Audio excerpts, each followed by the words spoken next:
So, I'm the type of guy that likes the team to win on occasions. Especially the last game of the season to leave on a high note. But I got to say, I was tweeting out at the end of this game today. And first of all, I want to say congratulations to the Cowboy fans for doing this to their own season. Because honestly, at this point, I literally sat there. The Giants played so hard to win that game against the Cowboys, and the Cowboys ended up shooting themselves in the foot plenty of times in that game. A lot of penalties here and there, and obviously there just wasn't enough time left to come back. Okay? For all the Cowboy fans that were here the past couple nights, I thank you very much for coming in here, like Five Rings and a few other guys that I promise that they're probably not going to show up to this stream because they have no balls to do so. Oscar the Grinch with the super chat. Thank you very much, man. Yeah. That's on that, baby. Oh, boy. So I sit there and I'm like, okay, the Eagles, the Eagles actually, I understand certain aspects of this game against Washington was bad, but to be honest with you, I thought we were going to play a lot worse than we did. Okay? I thought we were actually going to play a lot worse than we did, and I was like, okay. Jalen Hurts ran in a couple touchdowns. We started off pretty slow. I couldn't believe it. Then all of a sudden, they showed the tweets, okay? They showed the tweets, okay? From everything, from all these Giant players that were tweeting out "Fly Eagles Fly," and they were just on our side like crazy, okay? And all of a sudden, right after that happened, Nate Sudfeld came to the game. Now, I read earlier that Nate Sudfeld was going to be in this game today, but I didn't think he was going to be in there sooner than expected. I didn't take it seriously because obviously Jalen Hurts knew that Nate Sudfeld was going to get some time. Nate Sudfeld came in and just threw a pick on his first pass, I think. I mean, that ball was in the air for probably 20 minutes. I mean, was there helium in the ball? I don't even know at this point, but this is how bad it actually looked. Washington did not look good. They didn't look good against us. Matt Pryor played horrible. Brett Toth played horrible at tackle. I mean, I thought Matt Pryor did okay at some points, but most of the time, he lost it. I think he lost it pretty much almost the whole game. Couldn't cover couldn't block Chase Young. It was bad.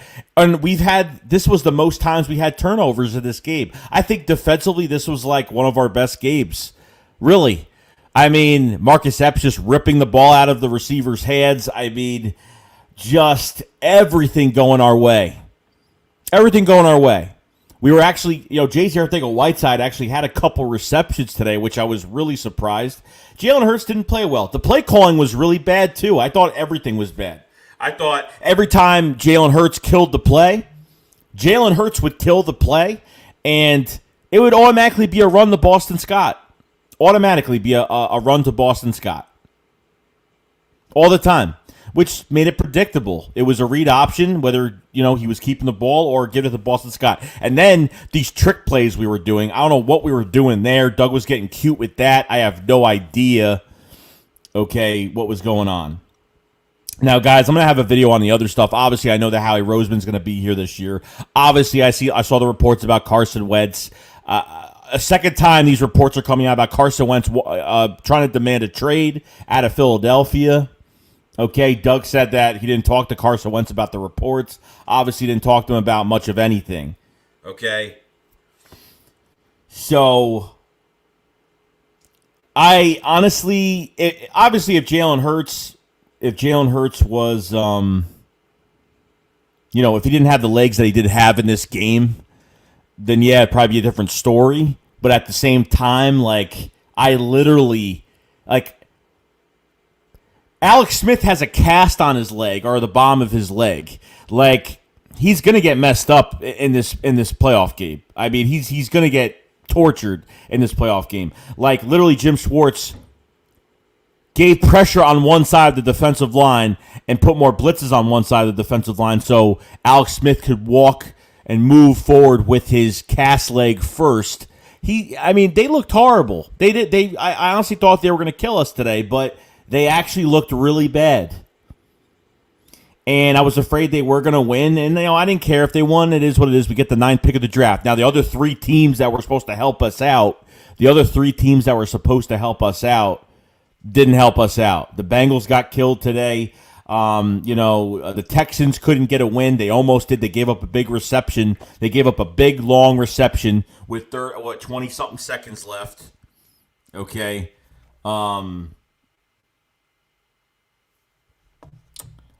There's just a lot going on.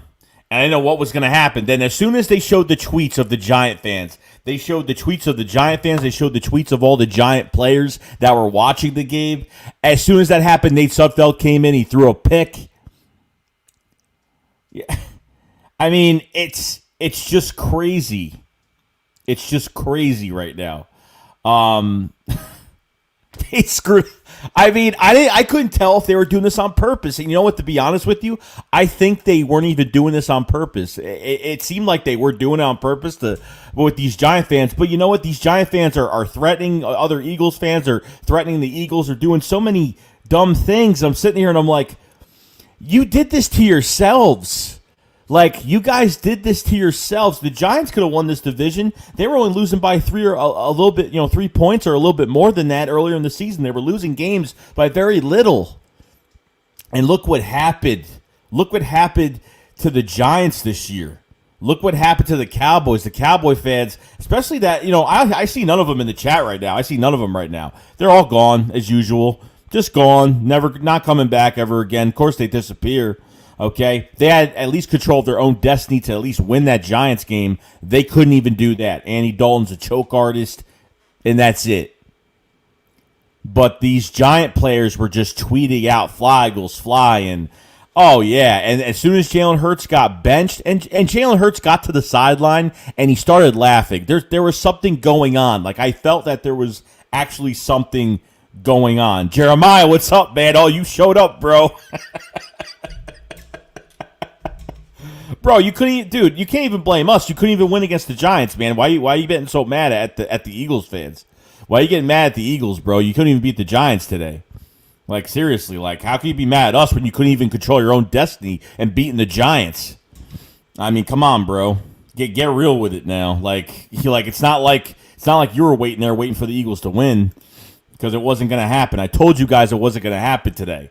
But I didn't realize they actually treated this like a preseason game, and that's what Doug did. Doug had the intention to win the game today, but they treated this like a preseason game. You literally saw a lot of practice squad players today. You literally saw defensive line-wise. I thought we had some good pressure today. I thought Malik Jackson had pressure. Javon Hargrave had pressure.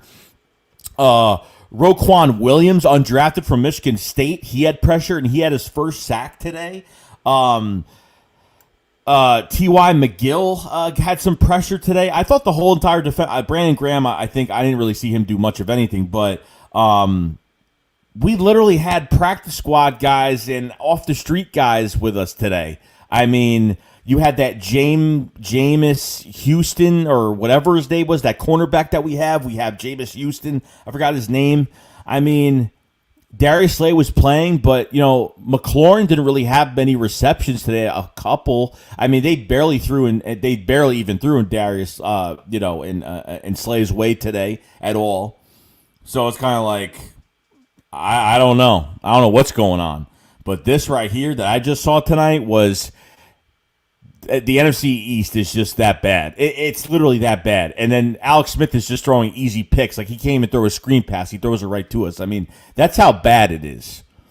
Okay, Washington is going to get, and look, deep down, I wanted this to happen. Obviously, I wanted to win the game, but obviously, it's a win-win if we win or lose. And number one, the Cowboys were eliminated before we even played our game, and that was a plus. And then, obviously the Giant fans, you know what I mean? were counting on us to win, and it didn't happen. But this is what happens when you don't win the games you should have won earlier this season. This is what happens when you start failing the way you're doing right now. Okay? With the Eagles, they have the 6th overall pick. They could have had as high as the 3rd today, but obviously all the teams that were supposed to help us today, all of them lost today. All 3 of those teams lost today. And I really didn't see them winning, to be honest with you. I maybe figured one team would maybe win. I thought maybe, I didn't know obviously with some of the other teams, if they had to win or they had their starters on the field or whatnot or what was going on. I had no idea about it at this point. But I'm telling you right now, this put the icing on the cake for everything. Okay? The Eagles have a very long offseason. I understand the news about Howie Roseman being here, Carson Wentz demanding a trade. All that stuff came out. I'll have videos on all that stuff and my own opinion of what's going on, what I think is going to happen. Okay? Obviously, we go from the 9th pick to the number. Obviously, we could have had the 9th pick if we won today. Would have went up a few spots. Would have went down, obviously, 4 spots. It is what it is. You know, we stay at the 6th overall pick today, and I'm good with that. I'm actually excited for this draft, and and hopefully, I don't know what the case is going to be with this team going into, the offseason. Obviously, Doug Peterson and Howie Roseman are going to talk, and on Tuesday, from what I believe, what I'm hearing, and I guess certain things are going to work out, and we're just going to see what happens. Obviously, I don't think. Now, Howie Roseman is here. I don't know if he's going to lose control of player personnel. I don't know if they're going to hire an evaluator. You know, I know that John Dorsey is a consultant right now, so maybe he's going to be the guy that's going to be, being that Joe Douglas, move for us. I mean, that probably could be, it is, let's see what happens there with that. I mean, John Dorsey might be the evaluator type guy at this point. But as of right now, I don't know what's going to happen. I really don't know. Zach saw a picture of Zach Ertz today. Going to be his final game in Philly. He was sitting on the field, I think, after everybody left. And honestly, this is his last time in Philly. It's going to happen. Guys, a lot of guys are going to be let go. This is going to be a very young team going into 2021. Quarterback decision-wise, I have no idea what's going to happen. I really don't. I thought Jalen Hurts didn't really play well today. He's running to his left. He can't even throw with his right hand when he's throwing to his left. I mean, you got to make throws like that in the NFL. I think he did some good things as well, but I think the play calling was very vanilla, very bold. We tried doing the same trick play a few times. There was a lot of different things going on in this game I really didn't like with this offense. Every time Jalen Hurts would kill a play, he did kill. It would be a run to Boston Scott automatically. It was the same thing every time. So it is what it is at the end of the day. I don't know what the decision is going to be, but I'm hoping that, it starts to make sense. We're going to find out who the quarterback of this team is way before free agency. I mean, we're going to find out. This isn't going to be something that's going to be at the last second. Like, the Eagles need to get this. They need to find out what's going on. They need to get their facts straight, and they need to give us this information. Because we need to see who our quarterback is. I mean, if Jalen Hurts starts starting quarterback next year, then okay, it is what it is. I'm fine with it, and just build around it and see what happens. If Carson Wentz is our quarterback, then yeah, obviously he needs to have a really good turn-up year next year in 2021. He has to. He's got no choice at this point. He has to have a good year next year because we cannot sit here and deal with the same year. But you know what? Carson Wentz... Okay, to come out with this news for the second time is just ridiculous with Carson Wentz. Like, as soon as times are getting tough in Philly for Carson Wentz got to leave. And there's guys out there like on Twitter. There's one guy on Twitter I don't like, and I'm going to say his name because I don't care, and it's Victor Williams. Okay, if you know who Victor Williams is, I think that guy is such a Wentz lover to death. Like, the guy cannot say one bad thing about Carson Wentz. Like, I said something bad about Jalen Hurts today. I don't think he had a great game today, but I thought he had some good things going on here and there, but I don't think he played perfect whatsoever. Okay, but guys like Victor Williams this would happen if Carson Wentz didn't have to see the Nick Foles statue going to the stadium. Like, I'm tired of hearing about it. Like, I'm tired of it. Like, unfortunately, that's our first Super Bowl. We have a trophy because we have a statue because of it, and that's just the way it is. So if you can't get over it, then go, then leave at this point. Because if he's going to be like this next year and he's going to have this attitude next year and whatever, apparently the relationship with Doug Peterson has been broken. Doug's not going to tell you the truth at the press conferences. He's never going to tell you he's not ever going to tell you what's going on, okay? Never going to tell you what's going on, all right? But at the same time, Carson Wentz can't handle it. He can't handle the pressure. He knew that Jalen Hurts was beating him, and especially when his competition was there. And honestly, Carson Wentz just can't handle it at this point because it's already enough. This is the second time we're hearing about Carson Wentz and requesting a trade and getting out of Philly and all that stuff. Like, you know what? It is what it is.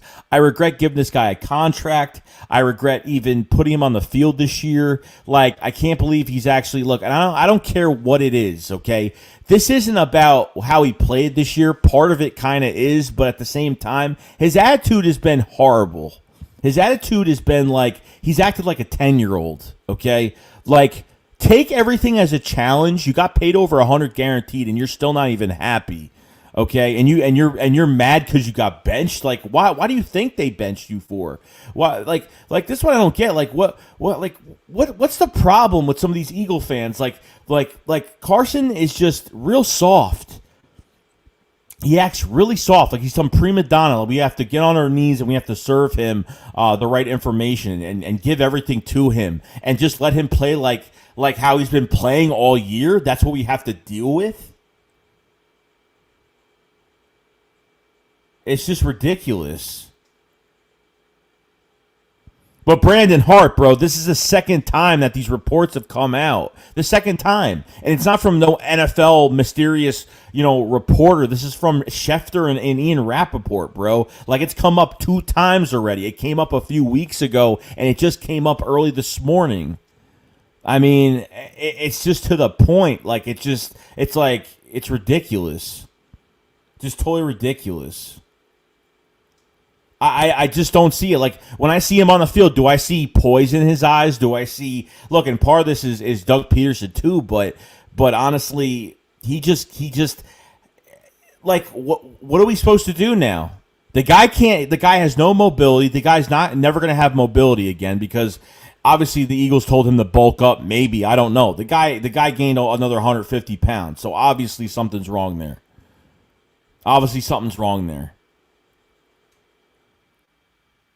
I think this has got to be done. I think the Carson Wentz era just has to be done. I'm not even saying that Jalen Hurts is the guy. I'm just saying that Carson Wentz just has to be gone because his attitude is going to be like this next year. He's going to be like that. So it is what it is. It is what it is. Who wants to deal with that? I don't want to deal with this next year. We already have enough drama with this team as it is. Like, honestly, am I going to want to deal with what is Carson Wentz thinking while he's doing things? Do I want to put a guy on the field that's not 100% in with this team that wants to get out of here? Obviously, if Rappaport and Schefter are reporting this, and this is the second time it's getting reported, obviously there's a problem. Okay, obviously this isn't like some guy on Twitter that you have to promise he has good news. These are high profile guys that put out NFL news that are saying that Carson doesn't want to be here and he wants to demand a trade, and that's it. I've kind of seen the relationship between Doug and Carson on the field. I've seen it. Carson messes up, throws 2 picks. He goes to the sideline. Doug just pats him on the back. They don't even talk. When Jalen Hurts comes to the sideline, Doug Peterson and him are like all over each other. All over each other. Never seen them apart. As soon as he gets off the field, right to Doug Peterson. When Carson gets off the field, he just keeps walking. Obviously, something's been going on all year. And obviously, Doug said today at the postgame that Carson Wentz was mad that he got benched. But how can you question why you got benched? How could you question that? I'll never get how you can go through every press conference. Like, at least if Darius Slay gets beat by DK Metcalf, he's humble and he says, "Hey, I got beat by DK Metcalf. I played horrible. I got beat today." At least I give him credit for doing that. You know what I mean? Then I'd be happy about it. You know, it is what it is. But this guy, Carson Wentz, every single press conference, the same thing. I'm going to stay aggressive. I'm going to be the Carson Wentz can't be Carson Wentz without mobility. I don't think Carson Wentz could be himself without moving out of the pocket, because when he moves out of the pocket, best quarterback. But he has not been the same since the concussion, the injury from 17. The guy hasn't been the same, period. And that's what all these Eagles fans are afraid to say. Okay, a lot of these Eagle fans are afraid to say that. Okay, and you know, it is what it is. We don't deserve to go to the playoffs this year. We don't deserve it. Like, we don't. Like, at the point is, you know, if we made it, then hey, I'd be happy, of course. But when we don't make it and we lose the way we lose against teams like the Cowboys game, like, I figured that they would have had a little bit more fight, or you know, the play calling would have been better, or you know, Jalen Hurts had probably his worst game, that was his worst game. He missed a lot of wide open receivers. He runs to the left side. He can't throw with his right hand. I mean, there's things that he still needs to work on. Carson Wentz has all the tangibles. But I think that, look, you guys say Carson Wentz should be here, but guys, like, he's scarred. Like, too much has happened to him here. Too much bad luck has happened to him here. Okay? Too much has happened to Carson Wentz. There's nothing else to say about it. There's nothing else to say about it. There's too much has happened to Carson Wentz. Like, way too much has happened. Like, what are you supposed to do?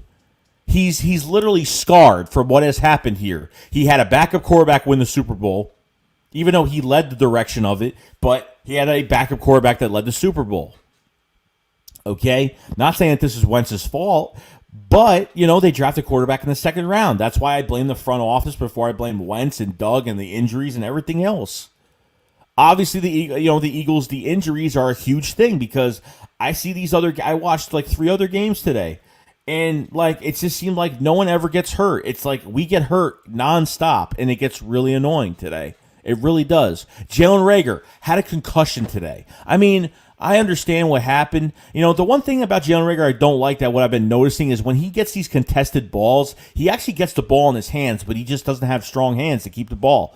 He doesn't have strong hands to keep the ball to himself. He hit his head. Obviously, he hit his head real hard coming down. It is what it is. But Reagor, this is the 5th time he's been injured this year. I mean, I count like when I say injured, I mean obviously injuries and concussions. So I pretty much put everything together. Okay, I put everything together at that point of what's going on. But Jalen Reagor, man, like, this guy can't hold on to the ball every time he goes up for something. Okay. It is what it is. I don't know what to do. I really don't know what to do. There's 170 people in the chat, guys. If you guys have not subscribed to this channel, you guys are new. I cover the Eagles all year long. The season is over, but the off season is like my favorite time of the year, because there's a lot of speculation, a lot of things. You haven't hit that subscribe button. I appreciate that. We hit over 10,000 subscribers a couple weeks ago, and I thank everybody for that. Guys, haven't hit the like button either. Hit the like button to the stream. If you do, you're supporting the channel, and it goes a long way. You know how YouTube is, and I can't thank you enough. Check the description for memberships and merchandise as well. I'm very proud of it, and really grateful to present it to everybody that's new to the channel or has been with me for a while. So it's been a pretty good ride. This year, I just want to forget about this year. Honestly, want to forget about it. Obviously, there's a lot of moves that have to get made. You got to get rid of Press Taylor. Doug is going to be here. Is he going to be calling plays next year? I have no idea. I'm hoping that there's something is made with the play calling, because Doug just can't do it by himself. And he's got to let someone else take over. Let Doug be the head coach and just stay as the head coach. Jim Schwartz is gone. I have a feeling they're not going to bring in any new meat, any new blood. I have a feeling that the Eagles are going to promote from within, whether it's Matt Burke, or it could be obviously Mark and Manuel. They both have defensive coordinator experience, so that could happen as well. So I'm not sure what's going to happen there. Dave Phipp, the punter, the special teams coach, he's got to go, and they got to do what they got to do. And it is what it is with Dave Phipp and the special teams. Special teams haven't been good since 2014. It's been absolutely just ridiculous. Okay. Press Taylor has to go. He's got no NFL experience. He can't play call. He can't do anything. Doug's got to get rid of. Jeffrey Lurie's got to put his foot down. Howie Roseman is here. Is he going to have full control of player personnel? I'm not sure about that, guys. Might be here, but at the same time, John Dorsey's still here right now. So John Dorsey could be that evaluator for the Philadelphia Eagles. It could happen. Okay, it actually could happen. If John Dorsey was hired as a consultant a couple months ago, obviously to look over the roster and, kind of fix what's going on, he could be that evaluator. Okay, the final say might not be with Howie anymore, but we don't know that news yet. So it is what it is. We just need to find that out when the time does come. Okay, but this whole division was horrible this year. Was horrible. Okay? Doug Peterson obviously has some say in what's been going on because obviously, I don't think Doug has done right by Carson Wentz either when Wentz was on the field, because if the guy gained weight, the guy bulked up, he has no mobility, the offensive line has been a mess, switched 14 times the whole year. They had no run game to help Carson Wentz this year. And really everything else is just what it is, man. That is what it is. I don't care what it is. Like, all these NFC East teams like the Cowboys, Washington, all these other teams like the Giants as well, like, they created their own mess this year. Like, none of them deserved it. Everyone went through adversity this year. Like, the Cowboys lost Dak Prescott. I think if Dak Prescott played, probably would have been a huge difference this year. Probably would have killed us the first game when we played them, to be honest with you. But it is what it is. Like, to rely on us to win you a football game, especially you, it's in the chat too, bro. Like, especially you, Jeremiah, dude. You've been talking so much the past couple nights, you and your other Cowboy friends, to the point where, like, you really expected us to win this game today. You really expected us to win this game. Not even just that, but you couldn't even get out of your own way and beat the Giants today. You couldn't even get out of your own way today. CeeDee Lamb, like, what did CeeDee Lamb do against the Giants? Absolutely nothing. Did nothing. Did he even have, like, 60 yards? At least 50? I don't even know at this point. Okay, so everybody could blame themselves at the end of the day. I'm just tired of these fans that, like, they're like let me tell you something. I don't give a fly. I don't care about how much pride I have, or I could talk all the crap that I want, and I could do whatever the hell I want to do, period. I could care less, because, all the, like, look, and the thing is, like, it is, I didn't, dude, like, we lost the game. We lost the game today. Like, it is what it is. Like, yeah, it's a win-win for us. If we lose, we get out. We get the 6th overall pick of the draft. Okay, talk to a fan that wanted to tank this year, because I'm not that fan that wanted to tank this year. I looked at this game and said, okay, if we lose, then hey, it's a win-win. If we win, then, like, look, dude, like, at the end of the day, we had nothing to play for besides a better draft pick.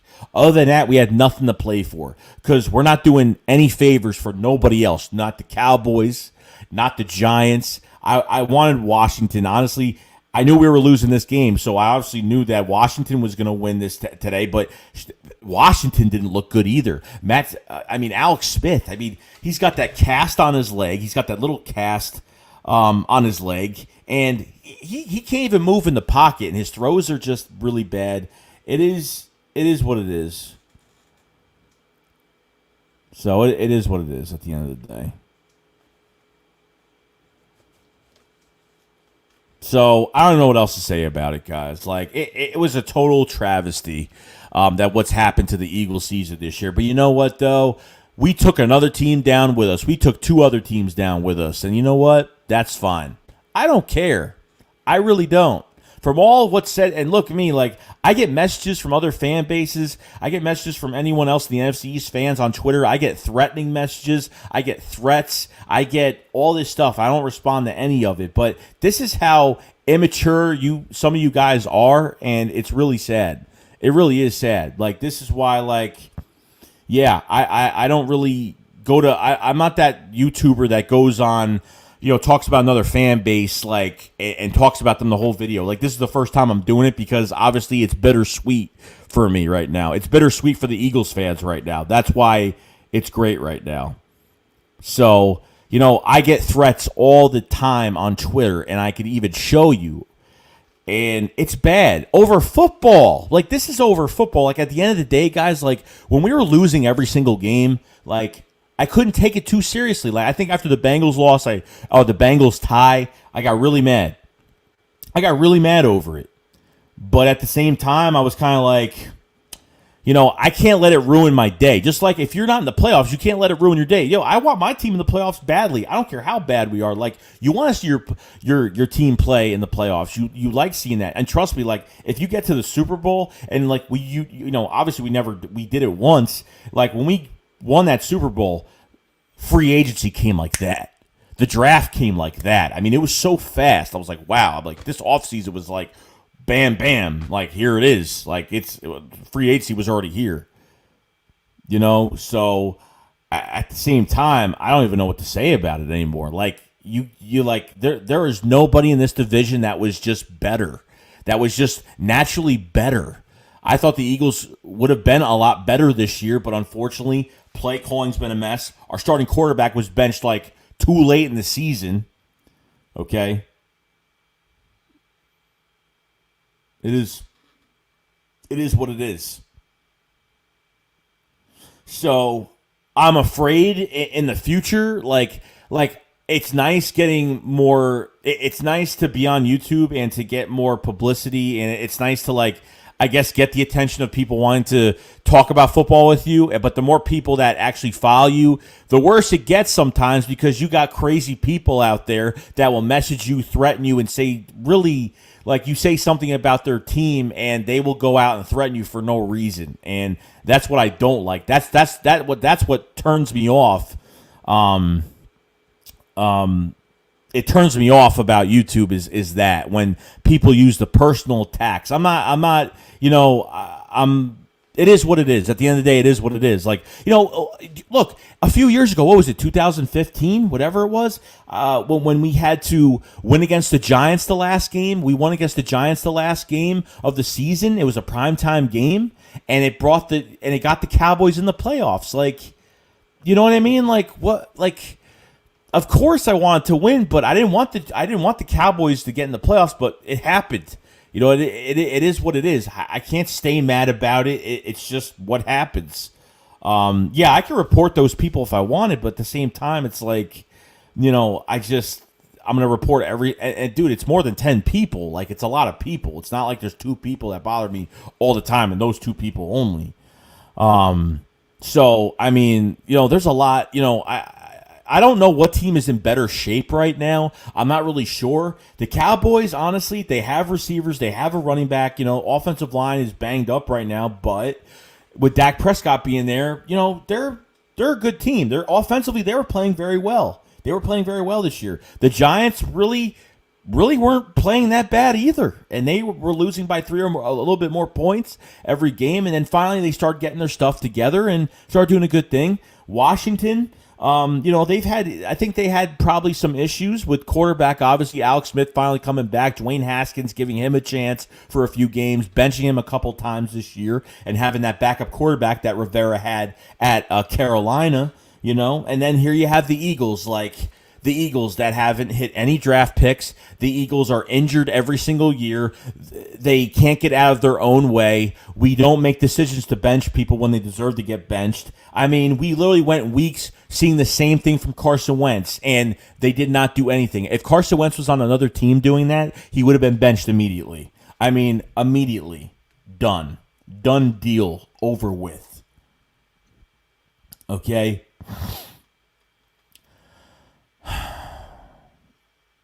I don't know what the next move is going to be. I already have my draft videos already ready. I'm already ready to get going. I'm ready. I can't wait. I'm excited. I'm excited for the future. But, you don't even know what's going on with these decisions behind Howie Roseman, who's the evaluator. You guys need to relax. You guys need to calm down on it. It's a top 6 pick. Honestly, I will be shocked. Actually, I won't be shocked if they mess this first round pick up. I really won't. But at the same time, it is what it is. We can't just draft good players and expect them to play well if our coaches can't coach. Okay? We could draft whoever we want, guys. If you want the Jamar Chase dream pick, how is that going to work? Guarantee you right now, if you had DK Metcalf here, if you had Justin Jefferson here, they'd probably be on practice squad. You know why? Because our coaches can't coach. Period.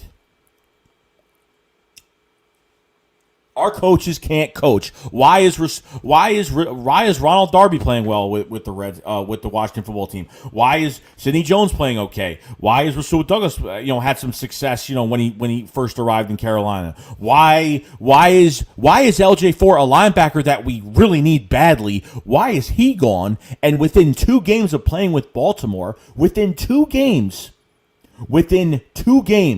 of playing with Baltimore, he got a 4-year extension. Just think about that. Not even 2 games. A 4-year extension. How about another corner? Another guy, Chandon Sullivan. Remember Chandon Sullivan that was on this roster? He literally went to Green Bay a few years ago when we had Chandon Sullivan here. He went to Green Bay, and he's been a starter ever since. Okay? Ever since.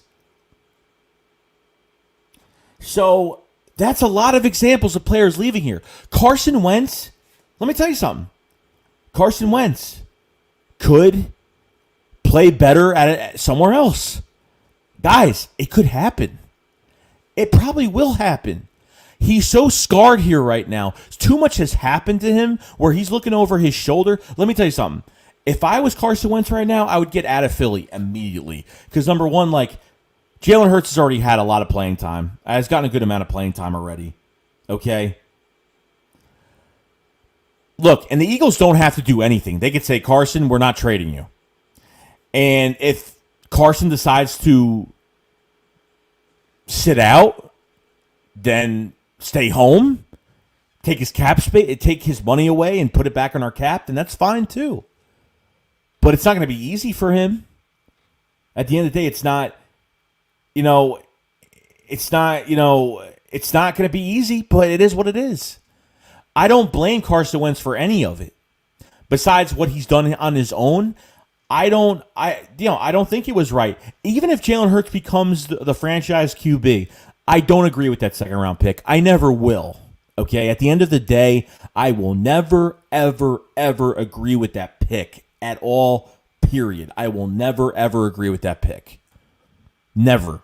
If Jalen Hurts came in and next year he won us a Super Bowl, I would still say that second round pick I did not agree with. Even if we got success out of it, it messed up our team internally. It messed up our team.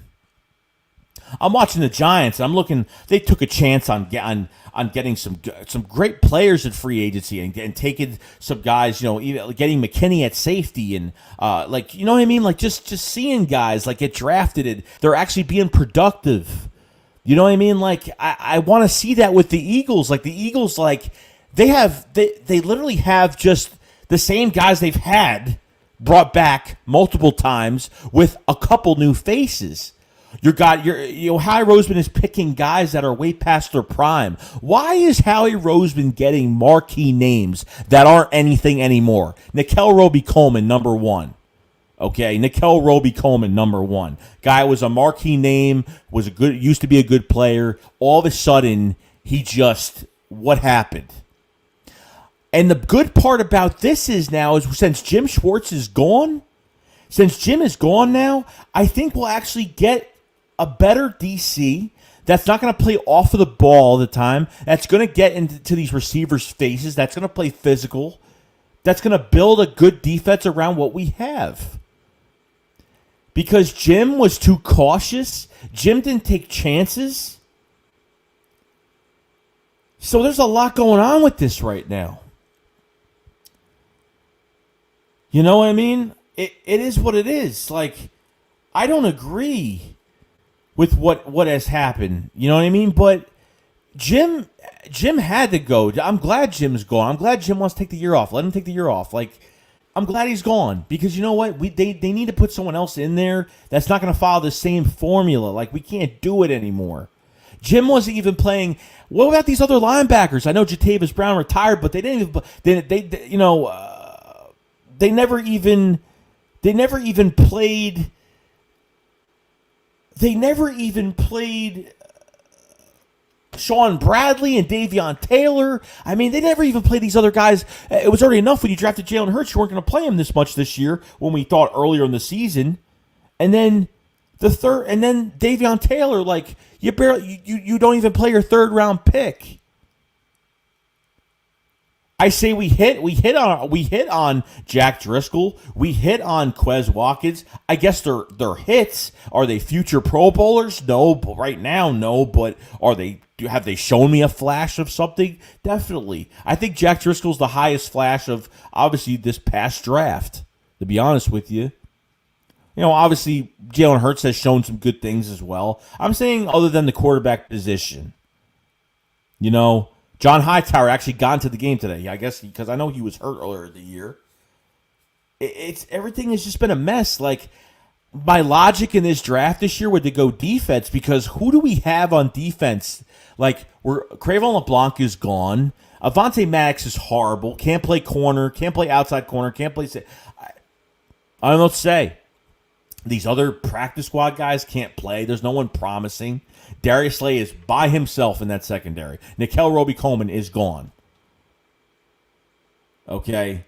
My logic is to go defense. My logic is to go get a corner. Okay? In this draft. Because Darius Slay is gone in 2 years. Okay? He's got 2 years left on his contract, I think. And he's got 2 years left. And then you have to draft a corner. Like, you got to draft one pretty early because at this point, see what you get. Then you're going to have then you're back to square one. You're going to have no corners. And you're going to be you're going to be just playing these guys on this roster. I don't want them bringing Jalen Mills back. I don't want them bringing, Rodney McLeod's probably the only guy I would probably bring back. Rodney McLeod is probably the one guy I would bring back this year. Other than that, that's it. Because obviously, Kavon Wallace, nah. He does a lot of this, but he doesn't show it. Kavon Wallace is like another Jalen Mills. He talks the talk, but he doesn't walk the walk. Okay? His talk doesn't match his play. Okay? That's definite. I think we can all agree with that. Kavon Wallace gets drafted here because he was roommates with Troy Vincent's son at Clemson, and Brian Dawkins was his mentor, and yeah, and then he goes out before he not even hits training camp. The guy goes out, gets an Eagles tattoo on his back, on the top of his back, like he's going to be here for his whole career. The guy gets here. The guy doesn't even start. The guy doesn't even show that he can even start. Then when he gets in a game, he gets injured. Then he came back. Then he started playing again when we had injuries when Rodney McLeod went down. And then what happened after that? Absolutely nothing. He's done nothing. He's recovered a fumble this year. I think it was in the Rams game. Other than that, that's it. That's all he's done. Rudy Ford, he's special teams. Marcus Epps, don't like him at all. Think he's horrible. Can't cover. He took away that, that pick today that Alex Smith threw. He threw a screen pass to literally. It is what it is. But when this team is actually healthy and they actually call the right plays and use the right system, this team is dangerous. This team can actually do a lot more than what you really think it looks like right now. Okay? It is what it is. It is what it is. Doug's play calling today was horrible. It was bad. It was the same. I didn't really see any different plays today. I thought Jalen Hurts had a good and bad day, but I thought he had an okay day. Wasn't perfect at all. Wasn't. Thought some of his passes were off. I thought he made some really good throws in the pocket. I thought he ran with his legs pretty good. He scored 2 touchdowns by himself easily. Okay? It is what it is. When he's running to the left and throwing with his right arm, that's a problem I have with him. Quarterbacks have to make those throws. Quez Watkins was wide open. He was wide open in the end zone. Quez Watkins wide open in the end zone, and he just threw it to the ground because the guy was running to his left and throwing with his right hand, and you have to make sure you do that. The defensive line, there's a lot of money on the defensive line right now. You have a lot of guys making over $10 million a year. Derek Barnett, not a fan. Josh Sweat, get more reps because he's playing really well. Okay? Javon Hargrave has had a few good games. Obviously, he's going to be here because I don't think they're going to trade him. But hopefully, what I noticed Javon Hargrave today, when he read and react, see, this is why when he was in a 3-4 scheme, you read and react. When in a 4-3, you peel your ears back, go through the gap. And that's the huge difference of it. So when I saw them against the run today, when I saw the Eagles defensive line against the run today, Javon Hargrave was great because he literally grabs his guy, extends his arms, and he kind of sits, and kind of, keeps his feet going until he sees where the running back is going or where the play is going, and he gets out of the way, makes the tackle. Did a really good job. I was really impressed with that. I was really happy about that. So, maybe it's more time. I wanted him traded a few days ago. I'm like, I don't know if Javon Hargrave's going to work here. But Malik Jackson, another one where when the team is playing bad, he plays bad. When they're playing good, he actually does more. He throws these little hissy fits on the sideline. He gets mad. He goes off sides. He's had a lot of dumb penalties this year. Okay, he's pushed people. He's hit people late. He's done stupid things on the field this year. So there's a lot of money in that defensive line right now. Even Brandon Graham. Brandon Graham hasn't played well the past, hasn't done well the past, 6 games? He's kind of disappeared. What does he have? 8, 9 sacks for the year? Whatever it is. I appreciate that, of what he's done here, but obviously I don't know what's going on with him and what he's doing here. So obviously it's not going to be just Howie Roseman. I'm telling you right now, there is going to be an evaluator that's going to work with Howie Roseman. And if Howie Roseman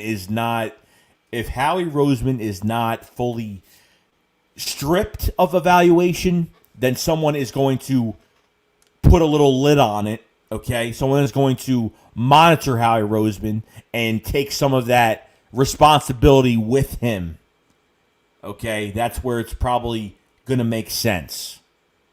I do not care about what other teams do. I don't. These are the only times when I care what other players or other teams do when it comes to this stuff at the end of the year. Other than that, I don't. Every time we play, and that's it. I don't think about the Giants, the Cowboys, the Washington football team. I don't care. I just don't care because I'm not that fan that goes on Twitter and puts stuff about the other team and whatever. I don't laugh at everybody else. This is why when the Cowboys beat us, and they start flaunting that they're going to win the division, like the other team, like if we were going to the playoffs, I'm not going to go on a Cowboys live stream and be like, we're going to the playoff, and pump my chest like we're anything special because we all suck, okay? We're all bad, okay? So if you're pumping your chest out like that, I mean, it makes no sense whatsoever, okay? I don't get it. I'll never get it till this day. I have no idea, okay? Now, there is a chance in this draft where if the draft board doesn't go the way we think it's going to go, they could move back in this draft. They could move back a few spots in this draft, okay, and get more draft picks while drafting who they want. You never know, guys, because every time we think someone's going to get drafted at a certain spot, they never do. And a lot of guys always fall in the draft all the time. It happens. But having 6 is a lot better than 9. At the end of the day, having 6 is fantastic.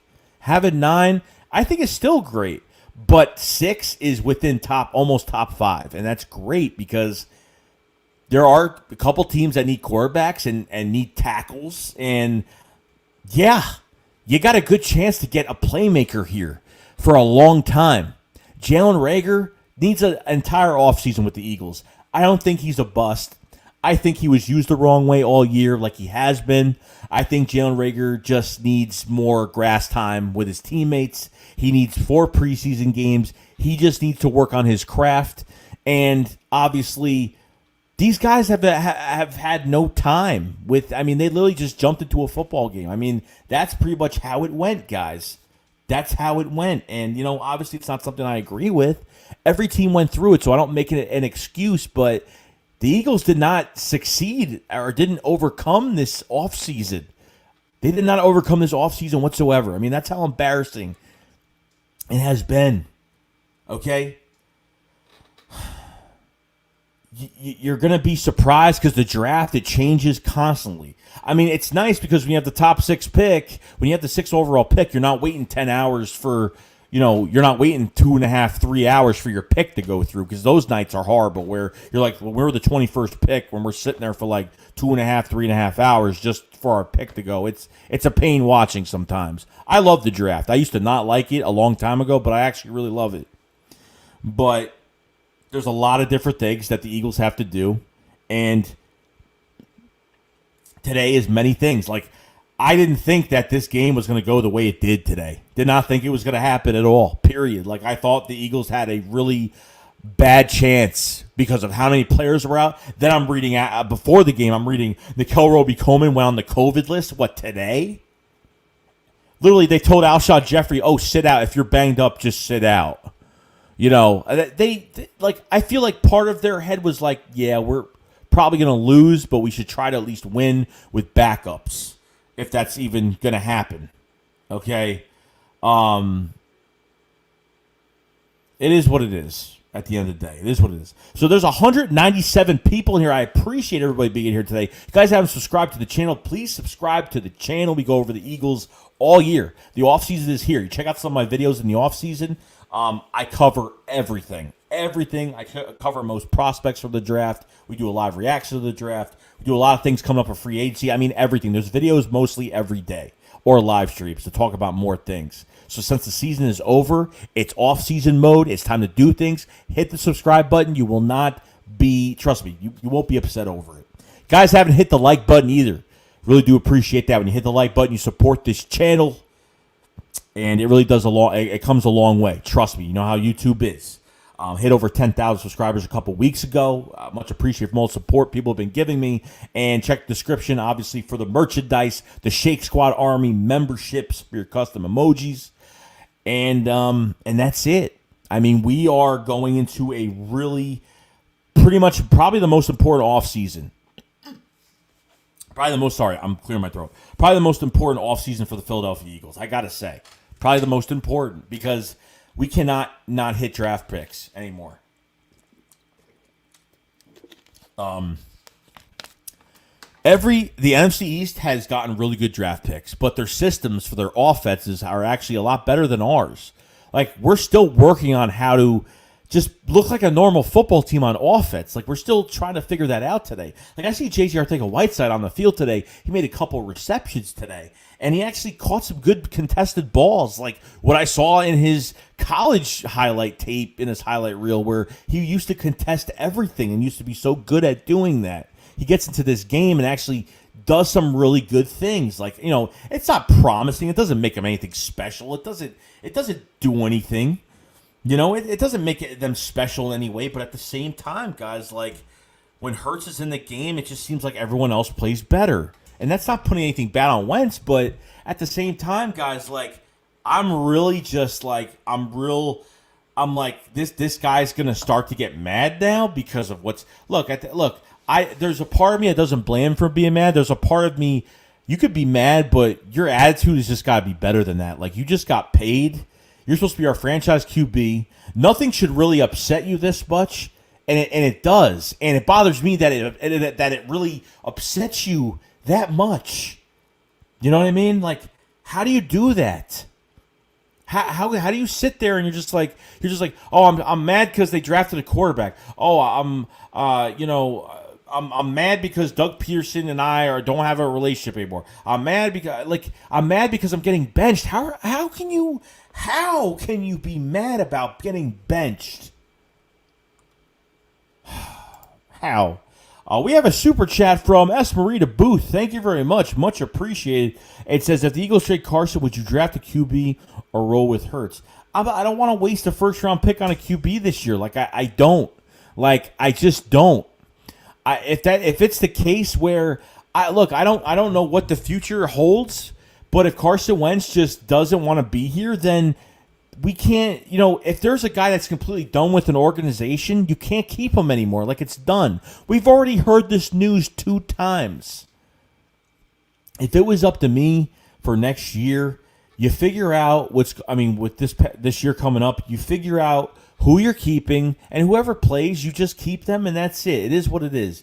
Don't worry about paying a quarterback. Don't worry about anything. If there's a team out there that has some deep pockets, if there's a team out there right now that just that thinks Carson Wentz is going to do great, then you're going to ask for some compensation for it, and that's the way it should go. I don't know what the decision. They created this problem on their own. They created this whole problem. Like, I can't even blame how I look. Like, part of me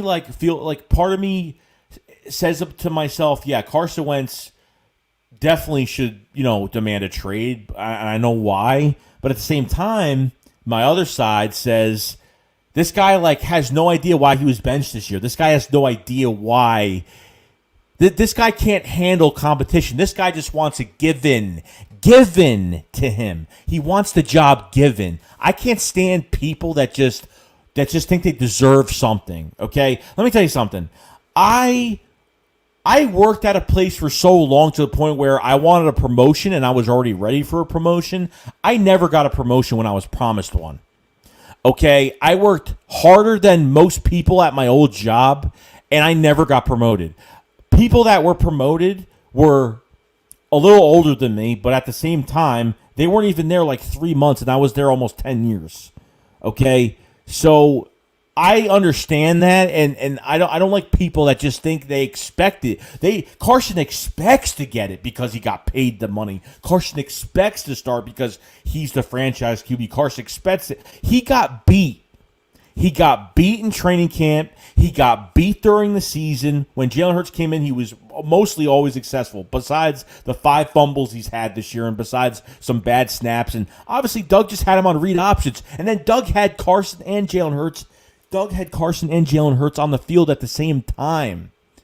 They were on the field at the same time, Carson being a wide receiver. Never gave Hurts the chance to let him just be with the offense and just do what he has to do.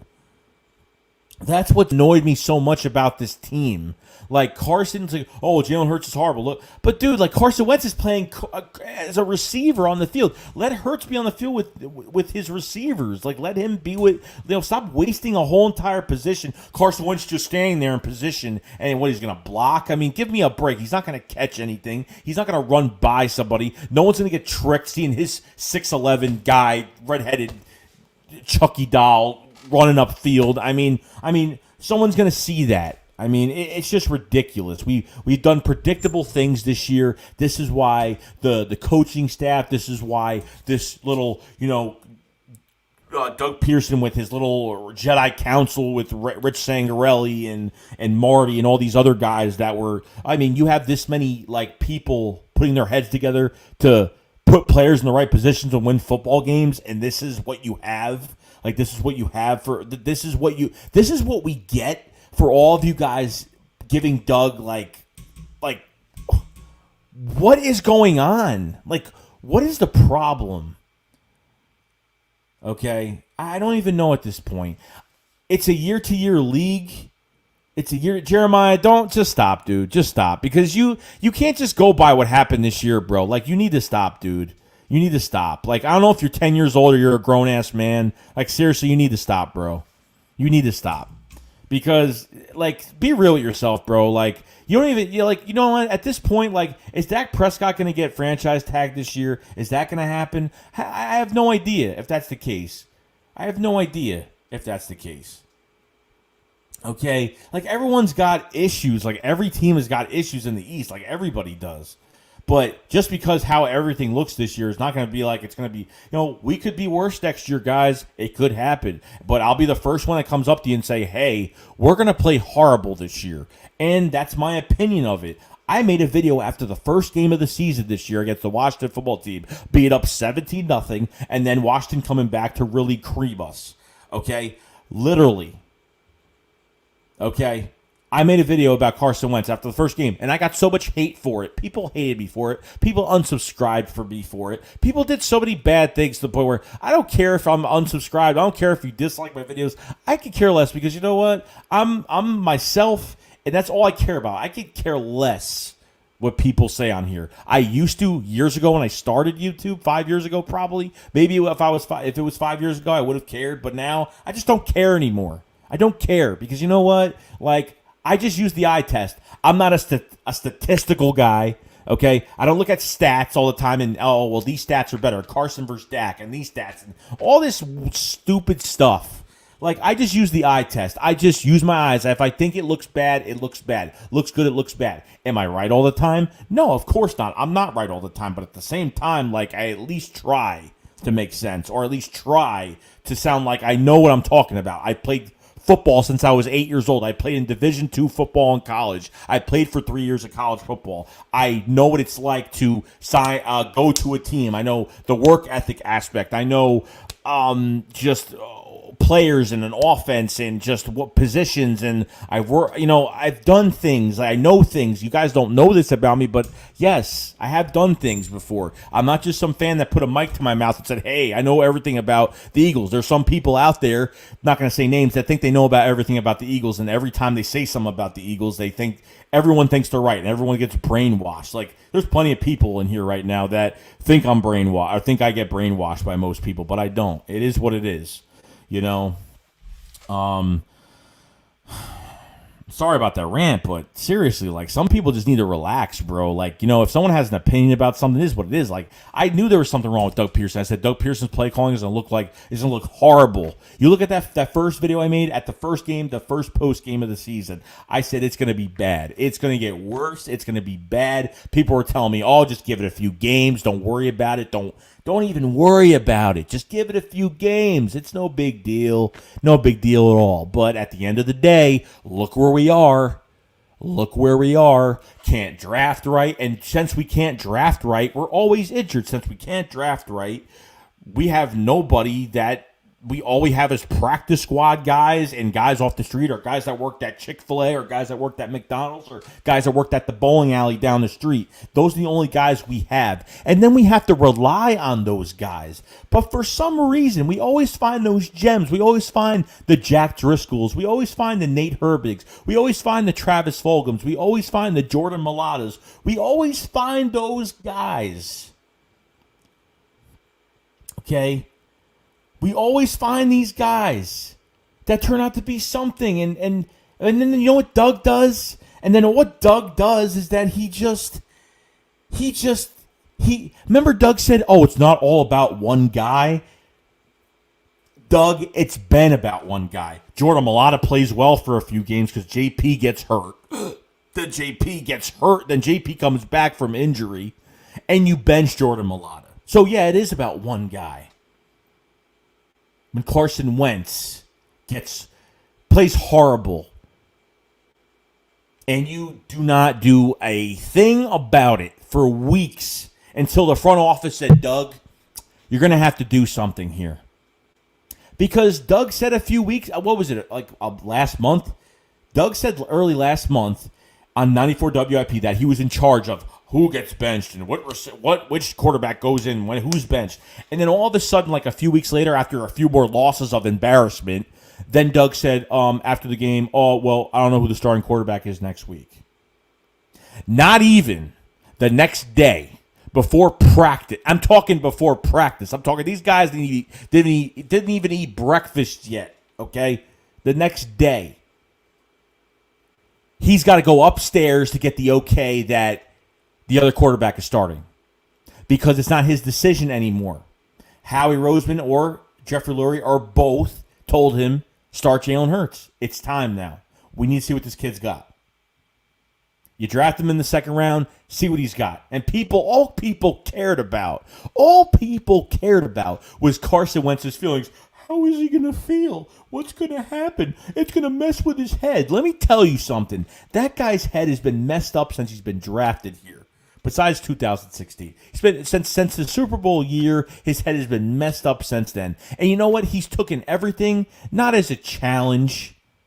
He hasn't taken everything as a challenge. He's been taking it as like they're attacking him. Like, let me tell you something. Like, just because you're a franchise quarterback, just because you don't think these other guys that have success every single year, you don't think they think if they let their guard down for 1 year that their job can get taken away? Their job can get taken away as fast as your job can get taken away. It doesn't even matter at this point. It doesn't even matter at this point. You think guys like Tom Brady and Aaron Rodgers and look, Tom Brady, he's made a lot of mistakes this year. He's thrown a good amount of picks this year. He's made some really, he's looked like not the Tom Brady that we're used to knowing. But you know what? Does the guy go down? Does the guy dig himself a hole and lay in it? No. He takes it as a challenge and he runs with it and does what he has to do. Okay? He does what he has to do. This guy, this baby, this selfish, silver spoon, nothing is just, take your money and just go somewhere at this point. Go somewhere. Okay? I don't even know at this point. I really don't. I'm tired of the complaining. It's like, it's like, where does this news come from Rappaport and Schefter for the second time? Where does this news come from that Carson Wentz wants out? His agent. So if Carson Wentz is being a crybaby and it's not Philly tough, it's not mentally tough to get it done, then bye. See you later. I don't care. Period.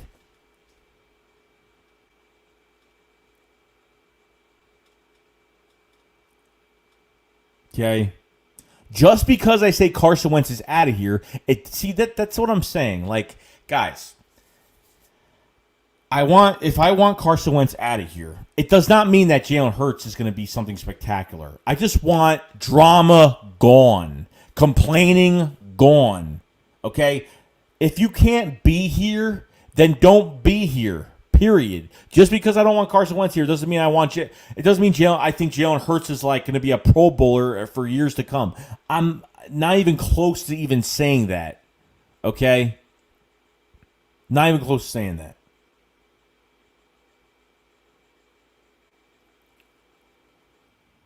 I just don't want to deal with it. I just don't want to deal with it anymore. It's not good. It's not healthy. Like, we have an important offseason. He's just gonna keep crying the whole offseason. Oh, I better not be a backup. Otherwise, I'm gonna go to my agent. I'm gonna go tell my mommy that you're trying to, that you're not gonna start me in the game, this year. That's how it is with Carson Wentz. That's just how it is. We treat this guy like we care about Carson Wentz's feelings when because he's playing bad and he's saying the same thing at every press conference.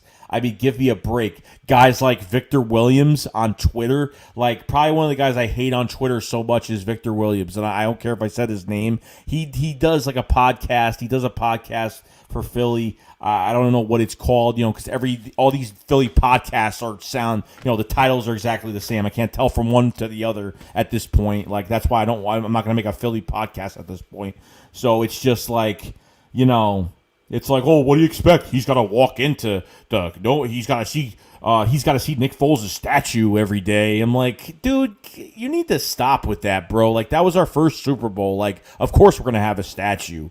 Like, I'm glad we have a statue. That should always be remembered. Like, that statue will sit there for till the world is over with. That statue will be there. That statue will never go anywhere else. So, at the same time, I don't even know what else to say or what else to do really about it. But I'm telling you right now, I tried to have that hope. When Carson Wentz got hurt, I said, he promised us. I remember he made that video. When Carson Wentz made that video, and he was like, I promise you guys, I promise you guys that, I'm going to come back stronger than ever, blah, blah, blah, blah, blah, blah. And I said, okay. I'm like, great. I'm like, can't wait. And then 18 came, and just the injury that he had lingered into that year that he still wasn't 100% over. And then he had the back injury, the spinal injury, the stress fracture, whatever it was. And didn't even last a half a season. Nick Foles came in and did the rest of the work. 2019 comes, not a great year. Not a great year from our quarterback, period. Inaccurate, did some of the stuff he did this year, but not as much. Then the last month of the season came where he had to win out for the NFC East. And he did it. And he just didn't do it by him. He did it almost by himself with, the team rallied around him at that point. We had to win out the whole NFC East. Every team from the NFC East we had to get. And we did it. He did it with off-the-street guys. He did it with guys, Robert Davis. And I mean, Greg Ward just kind of was like almost becoming the favorite, coming into his own as a receiver. Winning that game against the Redskins at the time at the final drive. Had a couple from behind wins. And going into 2020, I said to myself, you know what? This guy, this guy's not on the NFL top 100 list. This guy wants to put his name back in the league. Like, Carson Wentz is ready to play. He's ready to show the world what he's got. And after what I saw this year, wow. If you're affected by a draft pick, just play football and just stop worrying about it. Look, I understand. I understand that aspect to it, okay? But you got to take it as a challenge, and you got to go out there and just prove your worth and not worry about that. You get paid this much money, okay? you get paid this much money to, when you get paid over $100 million guaranteed as a franchise quarterback, nothing should bother you. Like, you get paid to not be bothered by stuff like this. And you would think that Carson Wentz, as he shows us, he's very professional, but he's really not. Behind the scenes, he's a crybaby. Behind the scenes, he's not mentally tough. Behind the scenes, he thinks that the starting job should just be given to him. So, yeah, I'm not a big fan of it. I'm not a big fan of that attitude being here. I'm not. I'm really not. That's what's turned off me from Carson Wentz. It's really turned me off, and it is what it is. It is what it is. So I know there's Giant fans in here that are butthurt over today. It is what it is. All they want to do is come in here and talk stuff about the Eagles and what they should have done and blah, blah, blah. We got our own problems to worry about. But at the same time, bro, the Giants aren't going to make it to a playoff game next year. Okay, it's not going to happen. Like, they had their chance, and it's not there anymore. It is what it is. We didn't ruin anything for nobody, okay? We did what we wanted to do, and because you guys had to rely on the Eagles, since you want to talk so much about the Eagles, don't rely on the Eagles to do your dirty work, because honestly, you couldn't get the job done yourself this year. Period.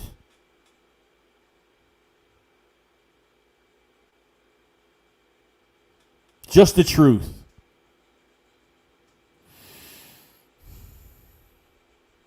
So, I think we have done as much as we could this year. I thought, Doug tried to change some things, but obviously Doug just can't do it. I mean, this is how bad Doug was this year. 2-point conversions, 4th downs. So bad this year. So bad. Guys, this guy, so when you go for 2 points, do you usually go by a chart, or do you go by a probability sheet, or do you go by just common sense in your head? Common sense, right? No. Doug Peterson was using a probability sheet, which would tell him if he goes for 2, the percent chance of him winning the football game, if he goes for it or if he doesn't go for it. Okay? That's what really scares me, that he actually used a probability chart. No common sense, no knowledge, all these are offensive assistants. Carson Wentz actually looked good in hurry-up offense at some aspect this year. Not all the time, but most of his hurry-up offense, he actually played better. You know why? Because Doug wasn't calling those plays. Rich Sangarello called those plays. He was the 2-minute offensive play caller, or the hurry-up offensive play caller for the Eagles. Now, Marty, I don't know what the hell Marty was doing all year. But this right here, yeah, it is what it is. So, it is what it is. And there's only so much we could do at this point. You know what I mean? So, the Eagles, I think Howie Roseman has one more year on his contract next year. I think him and Doug have one more year. Next year, I think, is the last year for Howie Roseman and Doug Pearson on contract. And then if it doesn't work out again, it is what it is. But, guys, this is probably the perfect offseason because, honestly, guys, they can get draft compensation if they decide to get rid of Carson Wentz. But I'm not even really worried about that as being a main factor because I don't know if it's actually going to happen. So I'm not even going to add that as what it's going to be. Okay? If they get rid of Zach Ertz, they trade. I know Zach Ertz is done. Okay, Zach Ertz is not a top 3 tight end anymore. Zach Ertz just looks like I can't stand like a tight end that can't like I watch Travis Kelce and I can't believe like what he could do. And I look at Zach Ertz and like he just I don't know. I don't know what he's got anymore at this point. He just looks like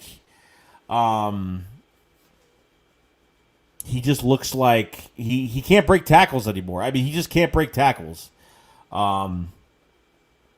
Jeffrey Lurie has already talked about with this meeting on, with Doug Pearson on Tuesday. It's going to be a lot of offensive change this year, and I really hope so. I hope this offense changes for the better, and really get some stuff done because I really need good news. I really need good news. Like as soon as I see that Doug has an OC, I'll be happy. Or Doug, I don't know. Doug just look like. If Doug is officially back, but obviously things could change if it doesn't work out. Fallouts do happen, so I'm not really expecting that, but you never know at this point. But I don't know.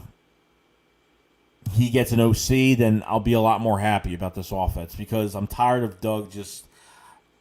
I don't know. Jeffrey Lurie has seen enough. You already have Doug coming back, but are you giving him all the play calling next year? Like, I don't even want him sharing play calling. I just want him gone. I want him off play calling. Period. Just like I want Howie Roseman off team evaluation, or at least be monitored by somebody else like John Dorsey or whatever the rumors are with what's going on with that. Because I'm not liking it. This team, I can't wait to see Howie Roseman's press conference just to see what he has to say. Obviously, it's going to be the PR words. It's going to be like we had injuries. They're going to blame everything on injuries. The same, it's more than injuries, guys. I'm sorry.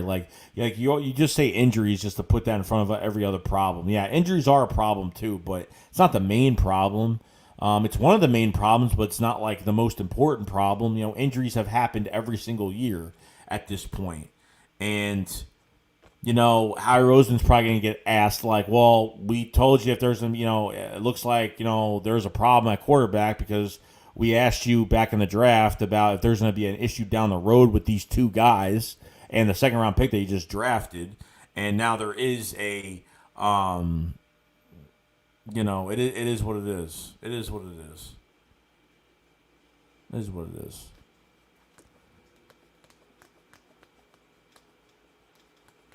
But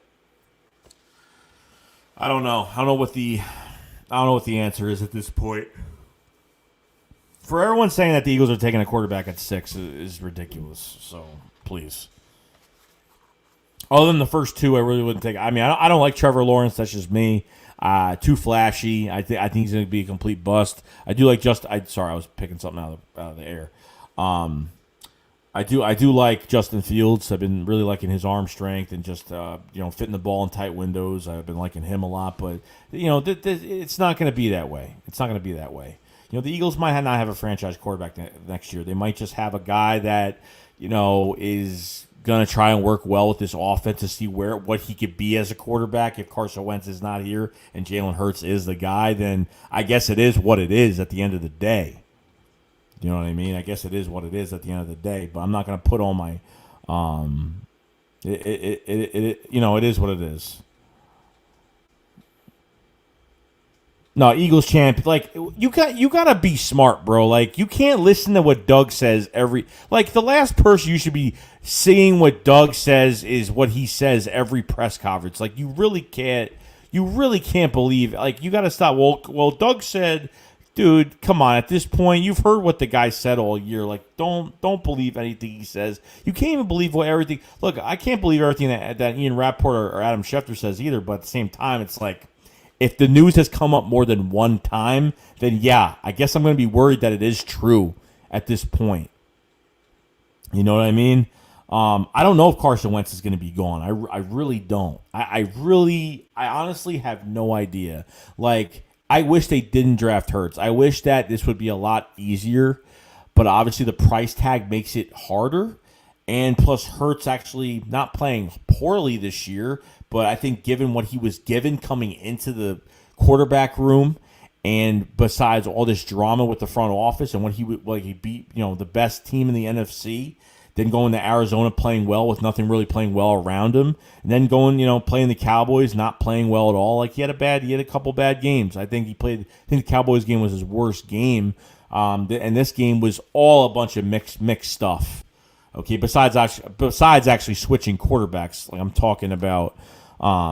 just talking about just the way he was calling the plays, the way it was just there was nothing great. Doug does these cute things where he tries to do these trick plays and try to make it like Greg Ward throwing the ball. Okay, I get it, but every time other teams do trick plays on us, they always work. And then when we do it on someone, we always Jalen Hurts throws to Greg Ward in the backfield, and I'm sitting there and I'm like, oh well, the play just got blown up because no one's falling for it. Period.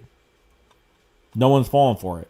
I'd rather have Washington going to the playoffs as of right now. That's what if we lost, I said that's what I want. That's what I wanted. If obviously I'd rather lose and have Washington be in the playoffs than the Cowboys and the Giants. Number one, hate the Cowboys. Number two, I've been a New Yorker all my life, so I hate Giant fans. I hate Jet fans. So that's where that comes in. Okay, and I can't say I love all these, I don't, I always have hate for these teams, but at the end of the day, Washington, like, they played horrible against us. They actually, I thought we played better than I thought we were going to play. I didn't think we were actually going to play this well. I actually thought we played pretty well for having third to fifth stringers all over this roster. I mean, literally, like, Alex Smith with that little cast on his leg, like, the Eagles already game planned against it because they wanted to move. They wanted to make Alex Smith. Oh my God, I'm starting to break down. They wanted Alex Smith to move with his right leg instead of his left leg. They wanted him to forcefully move his cast leg first to slow him down. And that's what's going to happen next week when they're in the playoffs, or this weekend, whatever it is. That's what's going to happen this weekend. That's what's going to happen. Okay, and the Bucs are gonna destroy Washington. I don't care. This defensive line that Washington had today, yeah, they had maybe a sack or two, whatever. But our left and right tackle didn't play well today at all. But because we were moving with Jalen Hurts so much, like, they really didn't do much of anything. They got pressure on us here and there, but they didn't destroy us today. I mean, it is what it is. Like, with Payne and just the rest, and Chase Young and just the rest of these guys, Jonathan Allen, like, I like those guys. I think they're great players, but they didn't really do much for me in this game. I really, it is what it is, but there's just so much that, goes into it. It's crazy.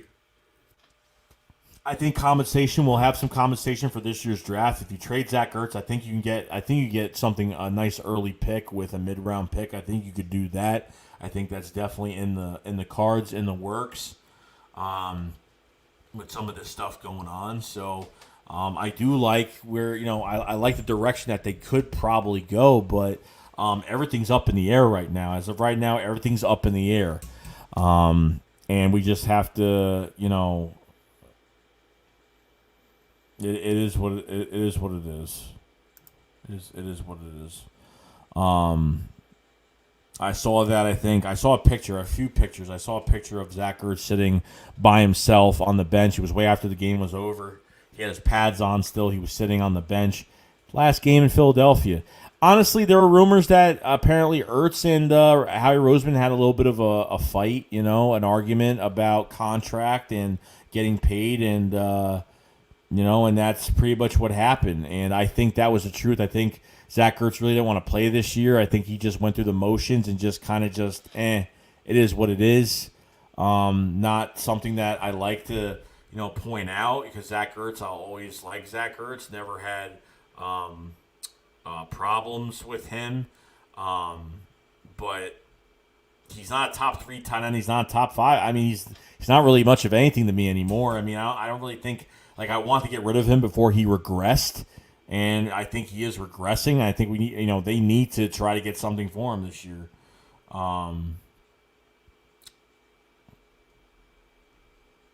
It is what it is at the end of the day. I don't know what the answer is. It's Dallas Goedert's tight end room. Obviously, the tight end from last year that played really well at the end of the year, he ended up getting hurt in training camp. I forgot his name because I haven't talked about him in a long time.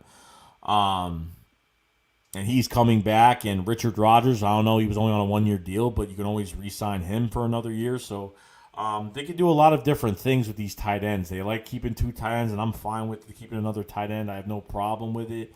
But they need to figure out this health situation with these medical staff, and they just need to figure it out. They need to figure it out because they can't do this. Oh, J17 says Josh Perkins. Thanks, man. Joshua Perkins from last year. Thank you. I forgot his name.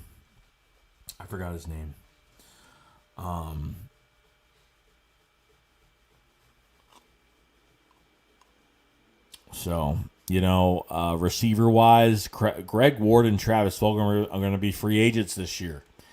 And yeah, I think Greg Ward could play for another team. I think Travis Fulgham could end up playing for a team maybe as a backup receiver for right now. I mean, we didn't really give anybody chances. Like just when I said it, when Doug was talking about it's only about one guy, it never was, because another example is when Alshon Jeffrey got healthy, he took snaps away from John Hightower. He took snaps away from Quez Watkins and Travis Fulgham. It's not right. You had after week 4 of the season, you had like what the leading receiver in receiver yards and Travis Fulgham, and like he had his little bit of hope that he'd maybe turn into something, that he was actually something, but I don't know what it is. I don't. Jalen Reagor, obviously I think he just needs another offseason. I think he needs a normal offseason with preseason games, a whole entire camp, and work on his craft and do what he could do. I think honestly, I think that he could play very well. It's just the situation that he's in. I know Jalen Reagor would be great on another team. I know he would be in a heartbeat. As much as everyone's gonna say he stinks, I think the whole team stinks. I think everybody stinks. Everyone's not playing like they should be. Period. Okay. Jalen Reagor, obviously, a lot of just a lot of stuff going on. So, I'm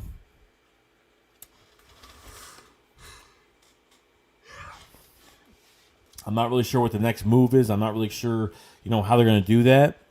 If you end up getting a receiver in this draft that complements Jalen Reagor, you have your receivers for the future, and you're pretty much set there. But I don't want to keep drafting guys. I don't want to keep picking guys up and finding these gems if we're not going to use them. I mean, that's the issue I have. That's the issue. I really didn't want it to happen, but it is what it is.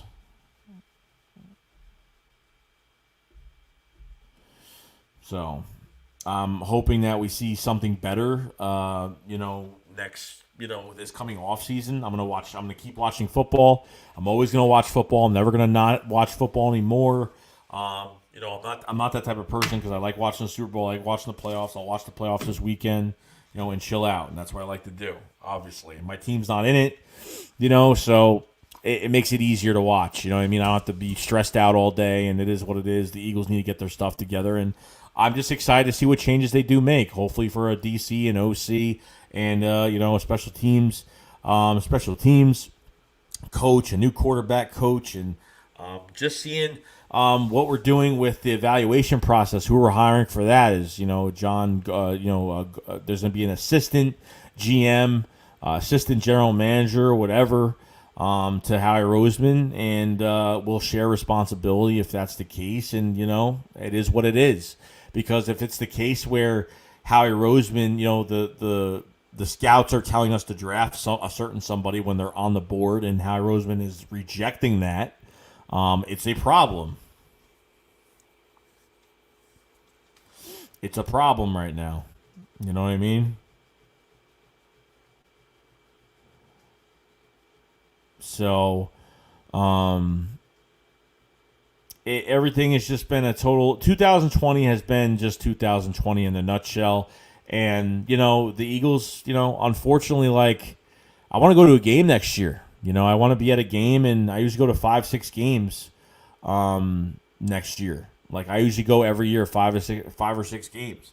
I want to go back to Philly. I don't want to sit home and watch the games all the time. I want to actually go and enjoy myself and be there. It's just been kind of crazy. So logically, to go in this draft, I would go defense, obviously, but I think you got to take the best player available at this point. I wouldn't even take Devonta Smith at this point. I like Devonta Smith, but I'd rather take the guy that I know that's doing it all on his own, from LSU, and just doing everything on his own, and just knows how to catch the football, and just got the great vertical speed and could do so much. And I'm just looking at the aspect of just the player in general. And looking at what's up with the offense, what's on that offense, and is he getting help from another receiver? I think Devonta Smith has gotten help from other receivers to get him open a lot, but at the same time, he's still a great player. So Jamar Chase would probably be that one guy. You never know at this point, but at the other flip of the coin is you could go in the secondary. They're not going to draft a linebacker in the first round. You never know at this point, but there's a lot going on with that. You never know what can happen. So, I think there's a lot of upside of what the Eagles can do, but they really gotta hit it. They really gotta hit this whole thing because they can't afford to have a bad draft. They just can't afford it anymore. It's just getting that bad now. So it's already caught up to us now. Like it's already caught up to us. Like we can't do anything anymore. Like it's done. You know what I mean? So it's just obviously it's just a weight game now. We got Spunky991. What's going on? I'm so glad the season is officially over. I know, dude. I'm actually happy it is. I'm glad that everything kind of went our way today. As much as I did want to win today, I wanted to win today, but unfortunately, it is what it is. It's a win-win regardless for us. Keep the Cowboys out of the playoffs, and we get a higher draft pick. So, it is what it is. I mean, it's all fun and games at the end of the day. But hey, Spunky, I appreciate the super chat, man. If you guys haven't subscribed to his channel, he is an Eagles vid maker as well. If you guys haven't, I haven't hit you up, Spunky. I got to hit you up very soon. Talk about some of this stuff as well. So, appreciate everybody. If you guys haven't subscribed to the channel either, please subscribe. 202 people in the chat. Hit the subscribe button. We go over Eagles content all year round. Can't miss it. Collabs, everything is here. Can't wait to get more people involved. If you guys haven't hit the like button either, please hit the like button. Much appreciate to everybody that's in here.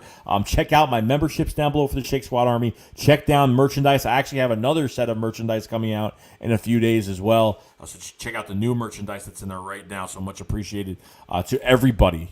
So been really loving just all the support's been going on and going through this whole season together and just talking and doing what we got to do. So I've been, we've been busy. We've been busy being more angry than happy about things. But, this I think is a good direction for the Eagles. Obviously Doug Pearson treated this game like a preseason game.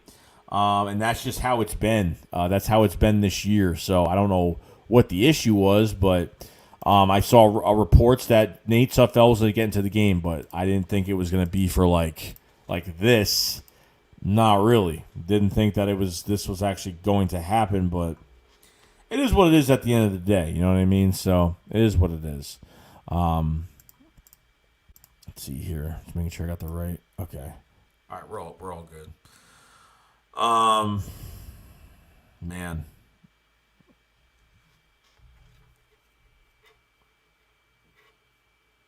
Whoa. Hold on. Guys are freaking me out. Saving path. Yeah, Doug Pearson gave laughable reason for why he put Nate Self in. I swear to God that John, Rivera totally said thank you. When he got up to Doug, he said thank you. He totally went up to Doug and said thank you. I saw it in his mouth. He said that.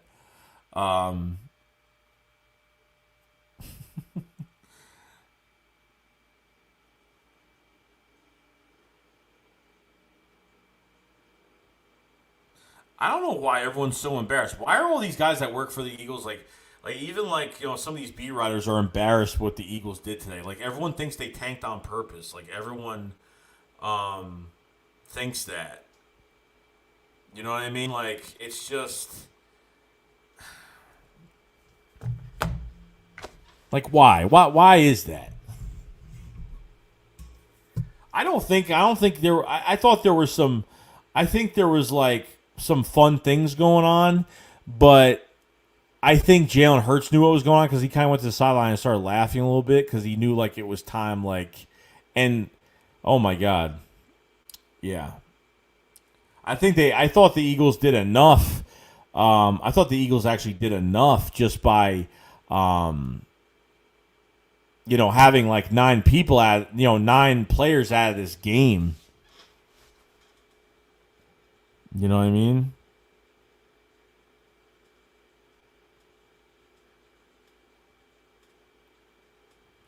Yeah, well, I'm saying if the Chiefs do it, it's not a big deal for the Chiefs to do it. You know what I mean? If the Chiefs do it, it won't matter.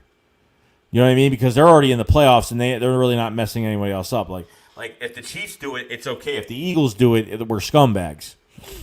That's how it goes, bro.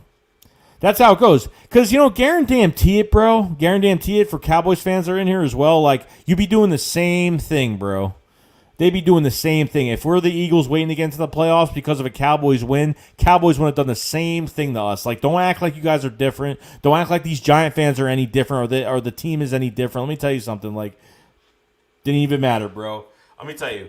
Joe Judge was already looking at Bucs film as soon as that game was over because he knew that, he had a feeling that Washington was going to cream us. And which I thought the same thing, too. Stop making it seem like it's an Eagle thing to do. Stop making it seem like it's the Eagles did it because they did it. Let me tell you, and if they did it, at the same time, the Giants and the Cowboys would have done the same thing, regardless. So stop acting like you guys are like some hotty-toddy, like, prima donna, like, oh, we would never do that. We would never, ever do that. That's what I can't stand. You know what I mean? Like, that's what I can't stand about it. So I got really nothing to say about it. Like, I'm just hoping for a better offseason, and I'm gonna be watching the 76ers as well because they're playing very well right now. So that's something else to watch, definitely. I already printed out their schedule. Like I said, I don't even do Sixers videos because I really don't have time to do them. I cover the Eagles, and that's pretty much it. Obviously, if the Sixers are like in the playoffs or something like that, then maybe I'll go over some things. But other than that, I kind of leave it alone.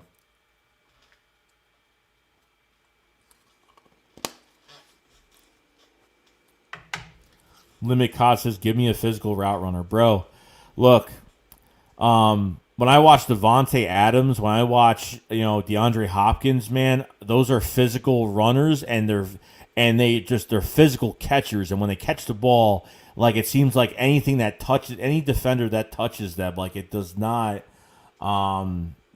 it just doesn't affect them. Like, love DeAndre Hopkins. I love Devontae Adams is one of my favorite receivers. I love D-Hop better, but Devontae Adams, man, that's a guy that attacks the football and just does such a great job with it.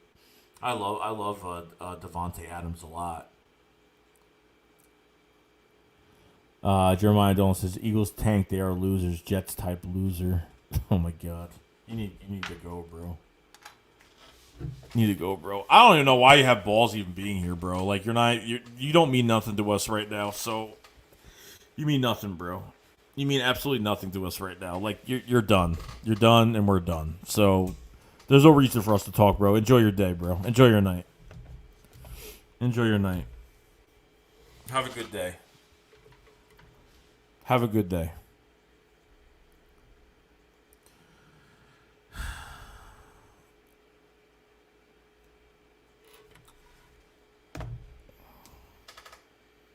I don't care, dude. Well, that's what I'm saying, bro. Like, Fireman 2531, bro. They were the first. You said it. They were the first ones to go home, bro. Like, why are these Cowboy fans so mad? They couldn't even beat the Giants.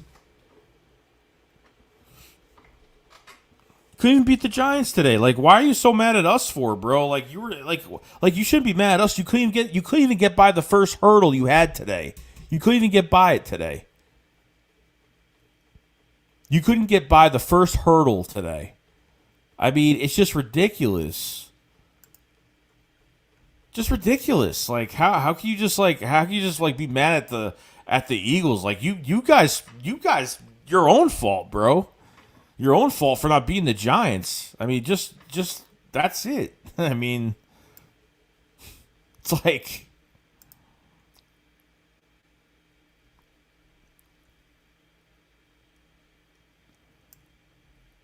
oh no, like they thought we were gonna win and we were gonna play, all out and do what we got to do and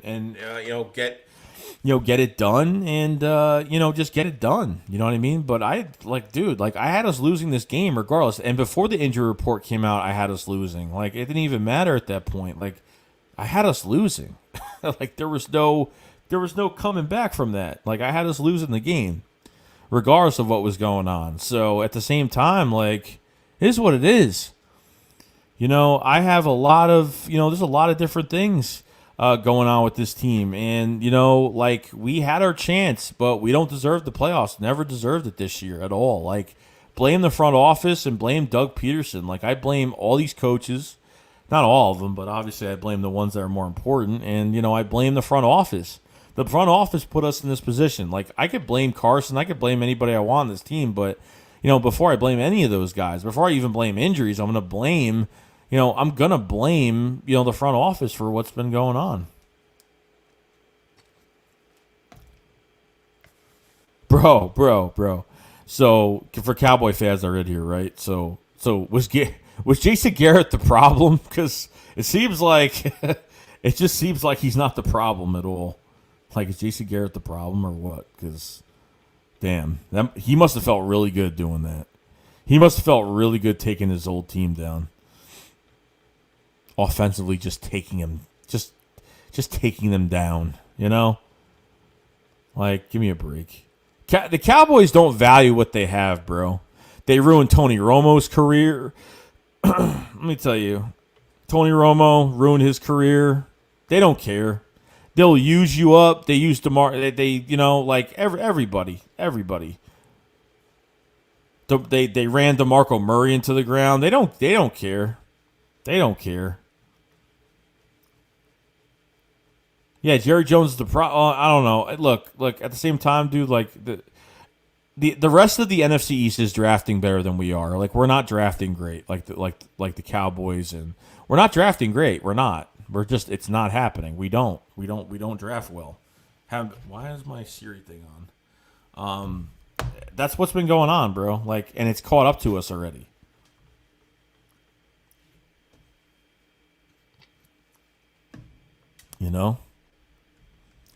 But, bro, like, can't blame, like, you're gonna blame Eagles fans for your loss against the Giants? What the hell are you talking about, bro? Like, how can you do that? How can you do that? And the Giants almost screwed up the game too, with Gallman almost fumbling. Like, that almost screwed up the whole game. I thought Cowboys were winning right from then. And I thought they were just gonna they were gonna do what, obviously they were gonna give Cowboys the call, just like they did with us when we kicked the ball off the Dallas beginning of the game a couple of years ago, and they fumbled the ball, and we had 5 guys on top of it with obviously evidence that there was 5 Eagles on top of the ball, and they gave to Dallas still. You know what I mean? Like, that's the stuff that happens. Jasper says, who do you draft at 6? Bro, I don't know. I need to get through free agency. I need to get through who they trade, who they get rid of.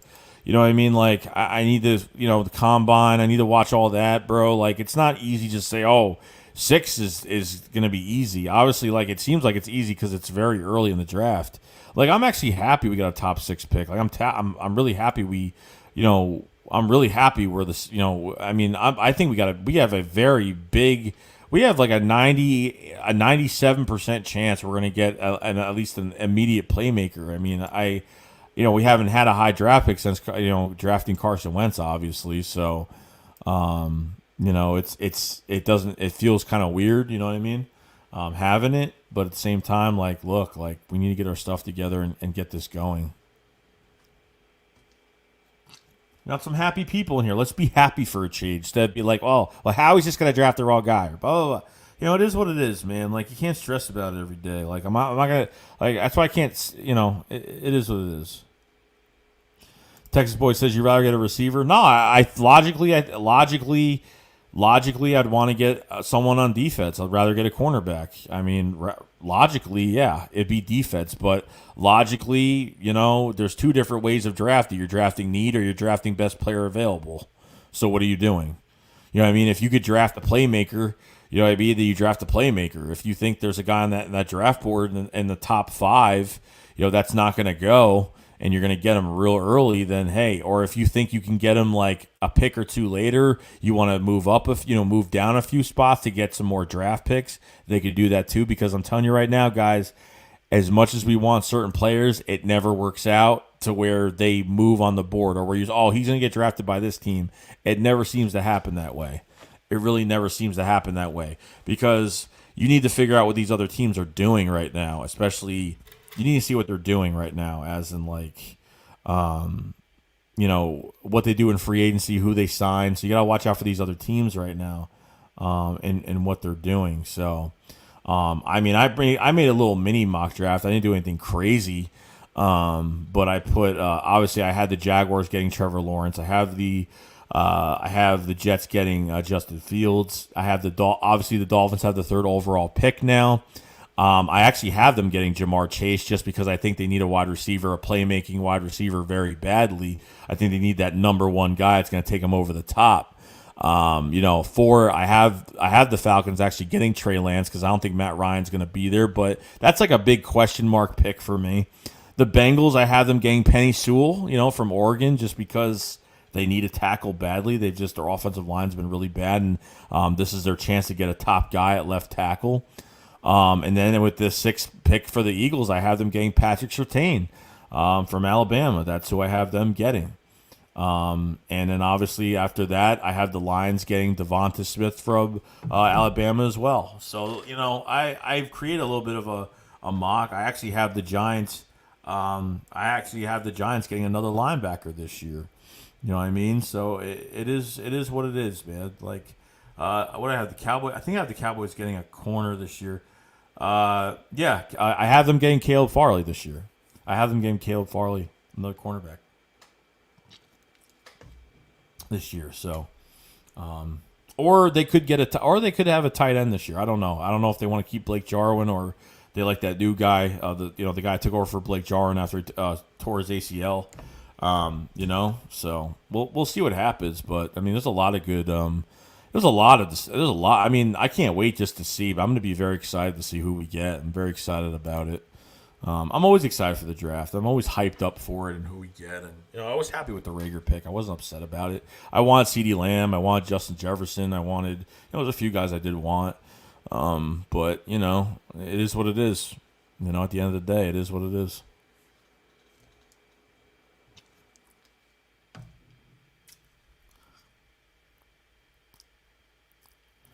Calvin Ridley from the Falcons. Yeah, I don't know about that, bro. If I was to go after a receiver, I'd go after Kenny Galladay. I'd go after Galladay from the Lions. I'd go after Chris Godwin from the Buccaneers. I'd go after him. He's a free agent this year. I mean, those are the two guys I would go free agent wise if that's the case. But obviously, we're going to see what they do in free agency. Now, if they make a certain move in free agency, so let's just say if they do sign some wide receiver in free agency that's not expensive or something does happen, like if they resign like Greg Ward again or do something like that. If Marquise Goodwin comes back, I really hope he's not here. Like Deshaun Jackson, Marquise Goodwin have to be gone. I just can't do it. Alshon Jeffrey, I don't care, man. Give me a 7th round pick for him. I don't care what it is. Just take his money off the books. We need his money off the books badly. Second most expensive team in the league right now. And with two of the worst contracts and the highest with the worst value contracts in the NFL right now. So there's a lot of crazy stuff. Philly Raps says Jalen Hurts about to win the game, and Doug said, "Oh hell no." Dude, it was that moment when they showed the tweets. When they first showed the tweets from all the NFL, from all the Giants players, as soon as that happened, I swear to God, it was linked. Like it was literally supposed to happen. Like they heard about what happened. They said, "Okay, we're putting in Nate Sudfeld," and that was pretty much it. And Nate just played horrible. I mean, what do you expect from Nate Sudfeld? Not much.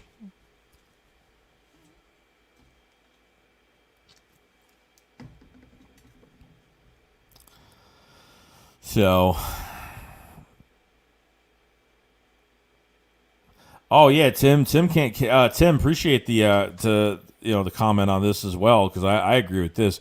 Would be a dream team if Kenny G came, but how he can't get Hopkins. Really mad about that still. Yeah, I'm mad about that too because every time we see a player go into free agency and we're kind of like, okay, he's going to cost a lot, and then it's like when you see what we actually got traded, you're like, why couldn't we do that?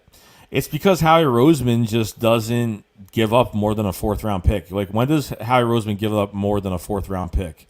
Never. I think the last time we gave up more than a 4 was obviously the Golden Tate trade, which we were using Golden Tate as a 3rd down receiver. We didn't know how to use him. Obviously, I was very excited because he's one of the best yak yard receivers in the league that could still do it till this day. But unfortunately, just looked horrible. I mean, just couldn't. It wasn't used the right way, and we gave up a 3rd round pick for it, which is crazy. So don't want to do those type of moves again. I don't want to be wasting picks on players that, if you want to bring them here, they have good reputation, and then you don't know how to use them. So there's just a lot to go with that. So, you can get draft compensation for Zach Ertz. You can get draft compensation for at least Alshon Jeffrey, a late round pick if you can. And if they trade Carson Wentz, then yeah, they could have some good picks going on there. So you never know what could happen. So they, if the Eagles want to land a certain player in the first round, and they think they can move back, if there's a team that wants to move up to their spot and they want to take more draft picks for the mid rounds, then hey, definitely do it. If they can get a guy that they, if someone drops that we know that we're definitely going to get, then it is what it is. So that's just how I think of it, really. I don't know how Cranes. I don't even know if Jeff Okuda is actually playing well. I don't really know. The defense hasn't played well this year at all. I mean, defensive coordinator and that was the Eagles cornerback coach. I forgot his damn name. I said his name the other day. I totally forgot it. Corey Unlin. Yeah, Corey Unlin was the DC over there. He was friends with Matt Patricia as well. So I'm really hoping to God they don't hire from within with defensive coordinator this year. I hope they don't just they don't put Matt Burke there, or they, I'm not really even sure what they're doing, but I hope that's not. I don't know. I hope it's not the case. I don't want them to hire, promote from within. I think the only person I would like to move up is probably Deuce Staley, just because I think he deserves it, and I think maybe I think he would do a good job. I mean, it's hard to tell, obviously, but I think he has more common sense that most of these guys do have. I always want to see Deuce Staley get some. I always want to see Deuce Staley do some better things there.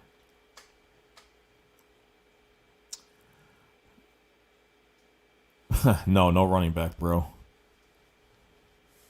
Some people compare Parsons to Kuechly. Yeah, I don't know about that, bro. I don't know about that.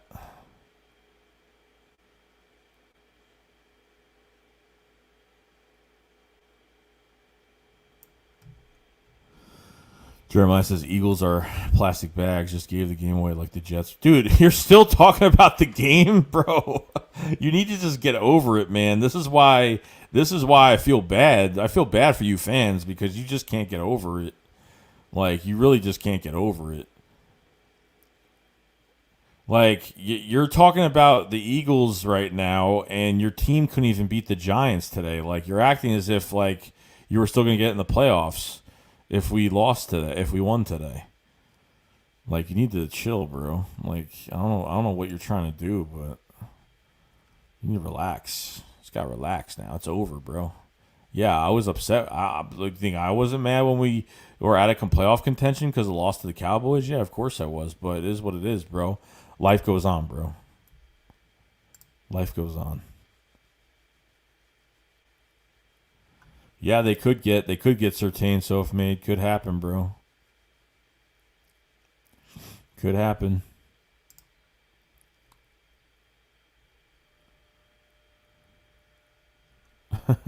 I don't think they threw the game. I don't think they threw the game away on purpose. I honestly think they wanted to put in as many young. They brought up a lot of young guys, a lot of undrafted, a lot of practice squad, just a lot of guys that really haven't played in the NFL too much. They want to bring up other guys.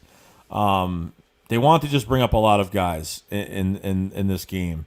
And the report, if you guys need to remember, like, the report came out earlier today that Nate was going to get playing time in this game today. It was going to happen regardless. And Doug decided to put him in. And obviously Nate Sudfeld hasn't hit the field once at all this year. You know what I mean? Didn't hit the field last year, didn't hit the field this year. He hasn't. I don't think he's hit the field since like 2017, since the Super Bowl year. I don't think he's even hit the field until that year. I think that's like the last time that's actually happened.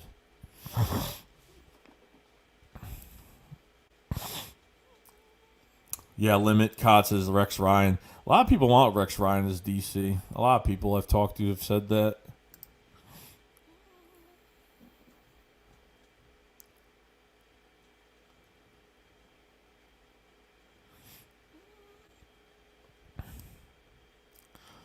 I mean, everybody goes through like their differences, even with these wins and these losses that we've suffered this year. I mean, I think the Eagles went through the worst of it than any other team in the NFC East, to be honest with you.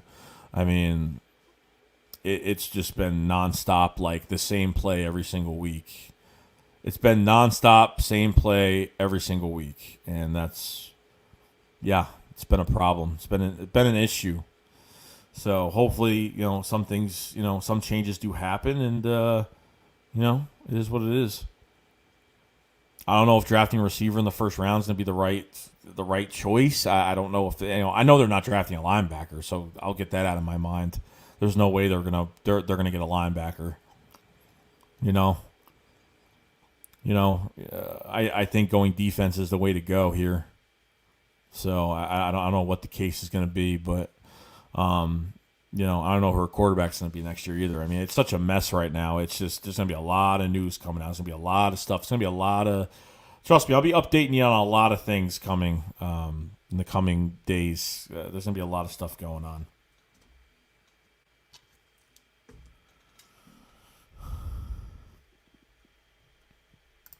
Yeah, even Philly Rap says they called the same 3 runs to the left and the same 2 bootlegs to the right. They play calling us, but yeah, you're right. There was something, and there was a lot of times, even when we had that interception, the takeaway interception from Marcus Epps, and we were in the red zone, and we did like the same plays. We did the 2 to the left. We did the what? We did the 2 runs to the left when he killed the play. And then we did those little passes to the right. When Jalen Hurts kind of just put the ball in his hands, moved to the right. Nobody was open. I mean, it's just bad. Just how they just get this team prepared every week is just pathetic. It's just literally pathetic. No joke.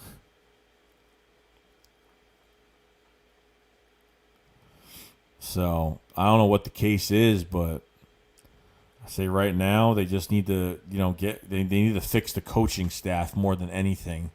And obviously with Howie Roseman still here now, they need to figure out, I'm hoping that they're just I don't think, I mean, in my opinion, I don't know if Howie Roseman is going to have all the power evaluation wise, but obviously something got to happen soon. I mean, they got to put in another Joe Douglas here or somebody. Like if Dorsey's going to be here as a consultant and then kind of move him up as a like maybe an assistant GM with Howie Roseman, like kind of how Joe Douglas and Andrew Berry was.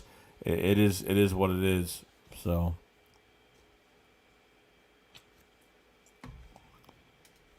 That's how it's going to go.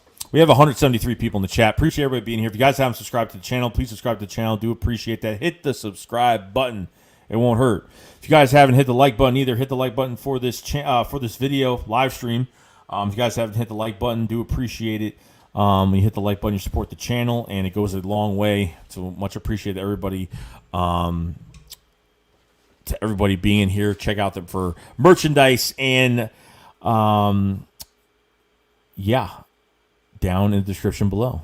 Very happy for everybody to be here. Just talk about this. I love talking about that. I could talk about this for hours. Obviously, it's like 2 a.m. right now.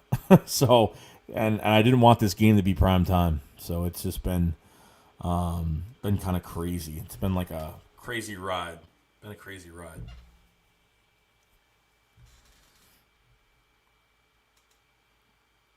NFC East losers. You're so butthurt tonight. Bro, go to bed, bro. Go to bed, bro. Cowboys fans are just so butthurt tonight. So butthurt tonight. It's actually funny. It's actually really funny. I'm just checking something real quick. All right. We're good then. We're good then.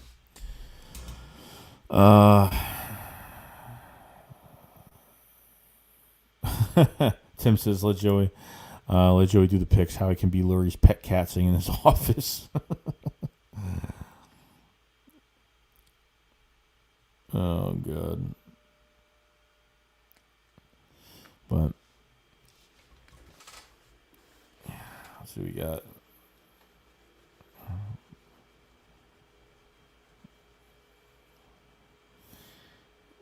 Crazy when Chase and Devontae 40 compared. I'm excited to see the combines from some of these players. I'm actually really excited for it.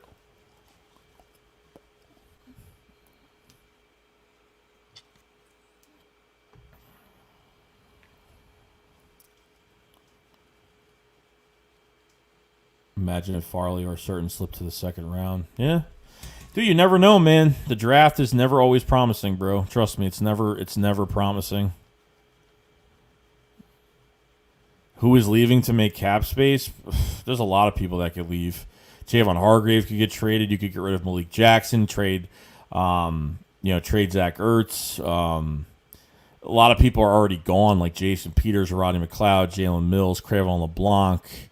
I mean, defense is just like the secondary is just. I mean, it's just bad. I mean, we got nobody. I mean, as of like contracts for next year, we have nobody right now. Like, it's crazy.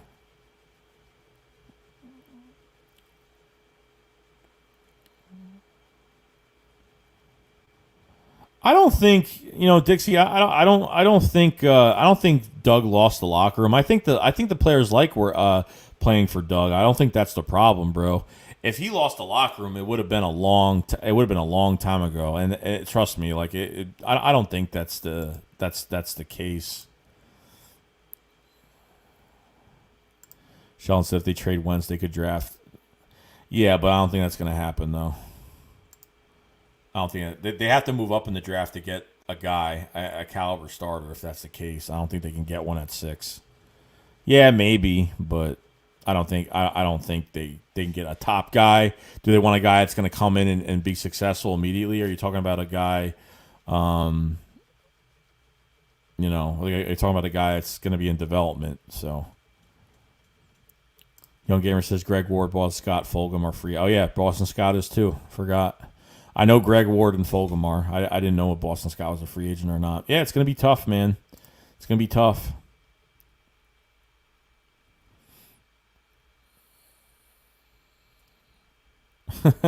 Ruiz, you don't want to get a QB. I understand, bro. I understand. Trust me, I know. I'd be really pissed if that was the case. Just roll what you got. I mean, obviously they drafted Hurts in the second round, so they think highly about him. So I mean, there's no point into, you know what I mean? There's no point to going crazy over it. You know what I mean? Crane says why it would help the factory though, bro. I don't even know. What scared me I think after the Cowboys lost, Doug was one-on-one with Dave Spadaro and said, "Oh, we're always going to be evaluating the quarterback position." I'm just like, Jesus Christ, you guys need to stop with this. Like, it's crazy.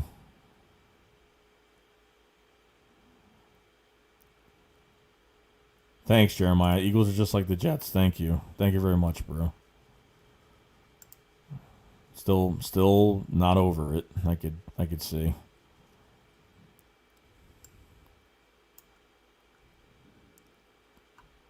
The Cowboys just have bad luck, bro. They just have bad luck.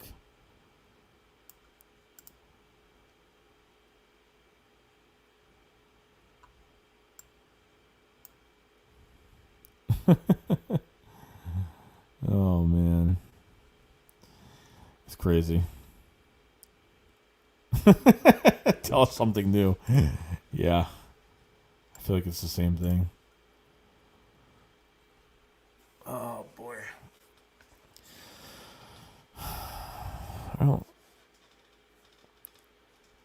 Nitro Freak, man. I know you're happy, bro. I know you're happy, man. I was afraid for a second. I didn't know what was going to happen because I thought we were really going to come back and win this game, but he said, I hope the NFL doesn't take it away. If you guys haven't subscribed to Nitro Freak's channel, go to his YouTube channel. He covers the Eagles and the Sixers, so head over to his channel and check out his Fly Like an Eagle podcast. Is a podcast pretty much during the NFL season as well, and does live play-by-play for the Sixers games. Go check his channel out and subscribe to his channel if you guys haven't.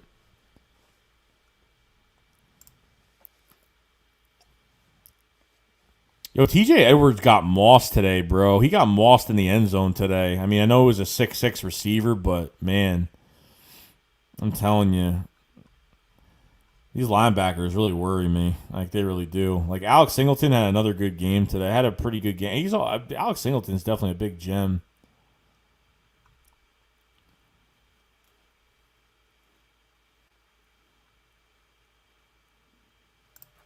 Anyone see the clip of Hurt saying it's not right when Doug put Sudfeld in? No, there's no clip of that, bro. I doubt it.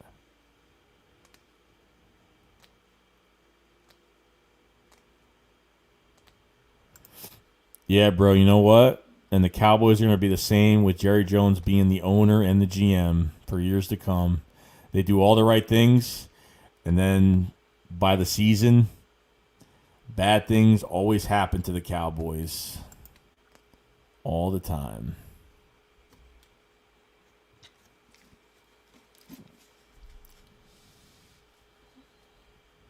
Who? What?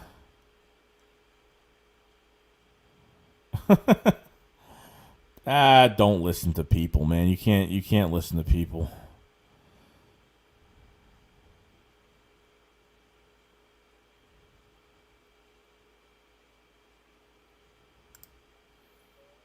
According to ESPN, the NFL upset about tonight. They probably wanted New York Jersey in the playoffs. Hope we don't get a bogus penalty. Find a draft pick for resting stars. Dude, they can't do that. Can't do that.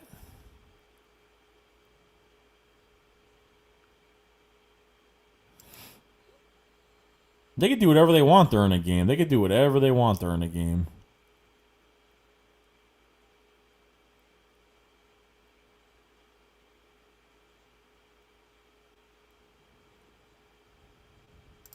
That just says the clip was real. He said that ain't right, but who cares what he thinks? If Jalen doesn't like it, he could speak up. Oh, that's crazy. I mean, I figured that Jalen Hurts knew about, I guess, Sudfeld going in, but I guess not. I guess not. I gotta check that clip out. But all right, guys. Well, I'm gonna get going. If you guys haven't subscribed to the channel, please subscribe. Guys, haven't hit the like button before you head out. Do appreciate that. We'll be coming back with more videos. Obviously, tomorrow I'm gonna have probably a good amount of videos tomorrow and the coming days. So we will continue this real soon. A lot of changes coming up, and obviously Washington football team, NFC East champs, and good luck to them against the Bucks in the playoffs. Yeah, appreciate it, Nitro. If you can, I appreciate it, bro. And that's pretty much it. Hit the like button, subscribe. I will see you guys later. You guys remember, shake squad up, fly, fly. See you later, guys. Peace out, guys.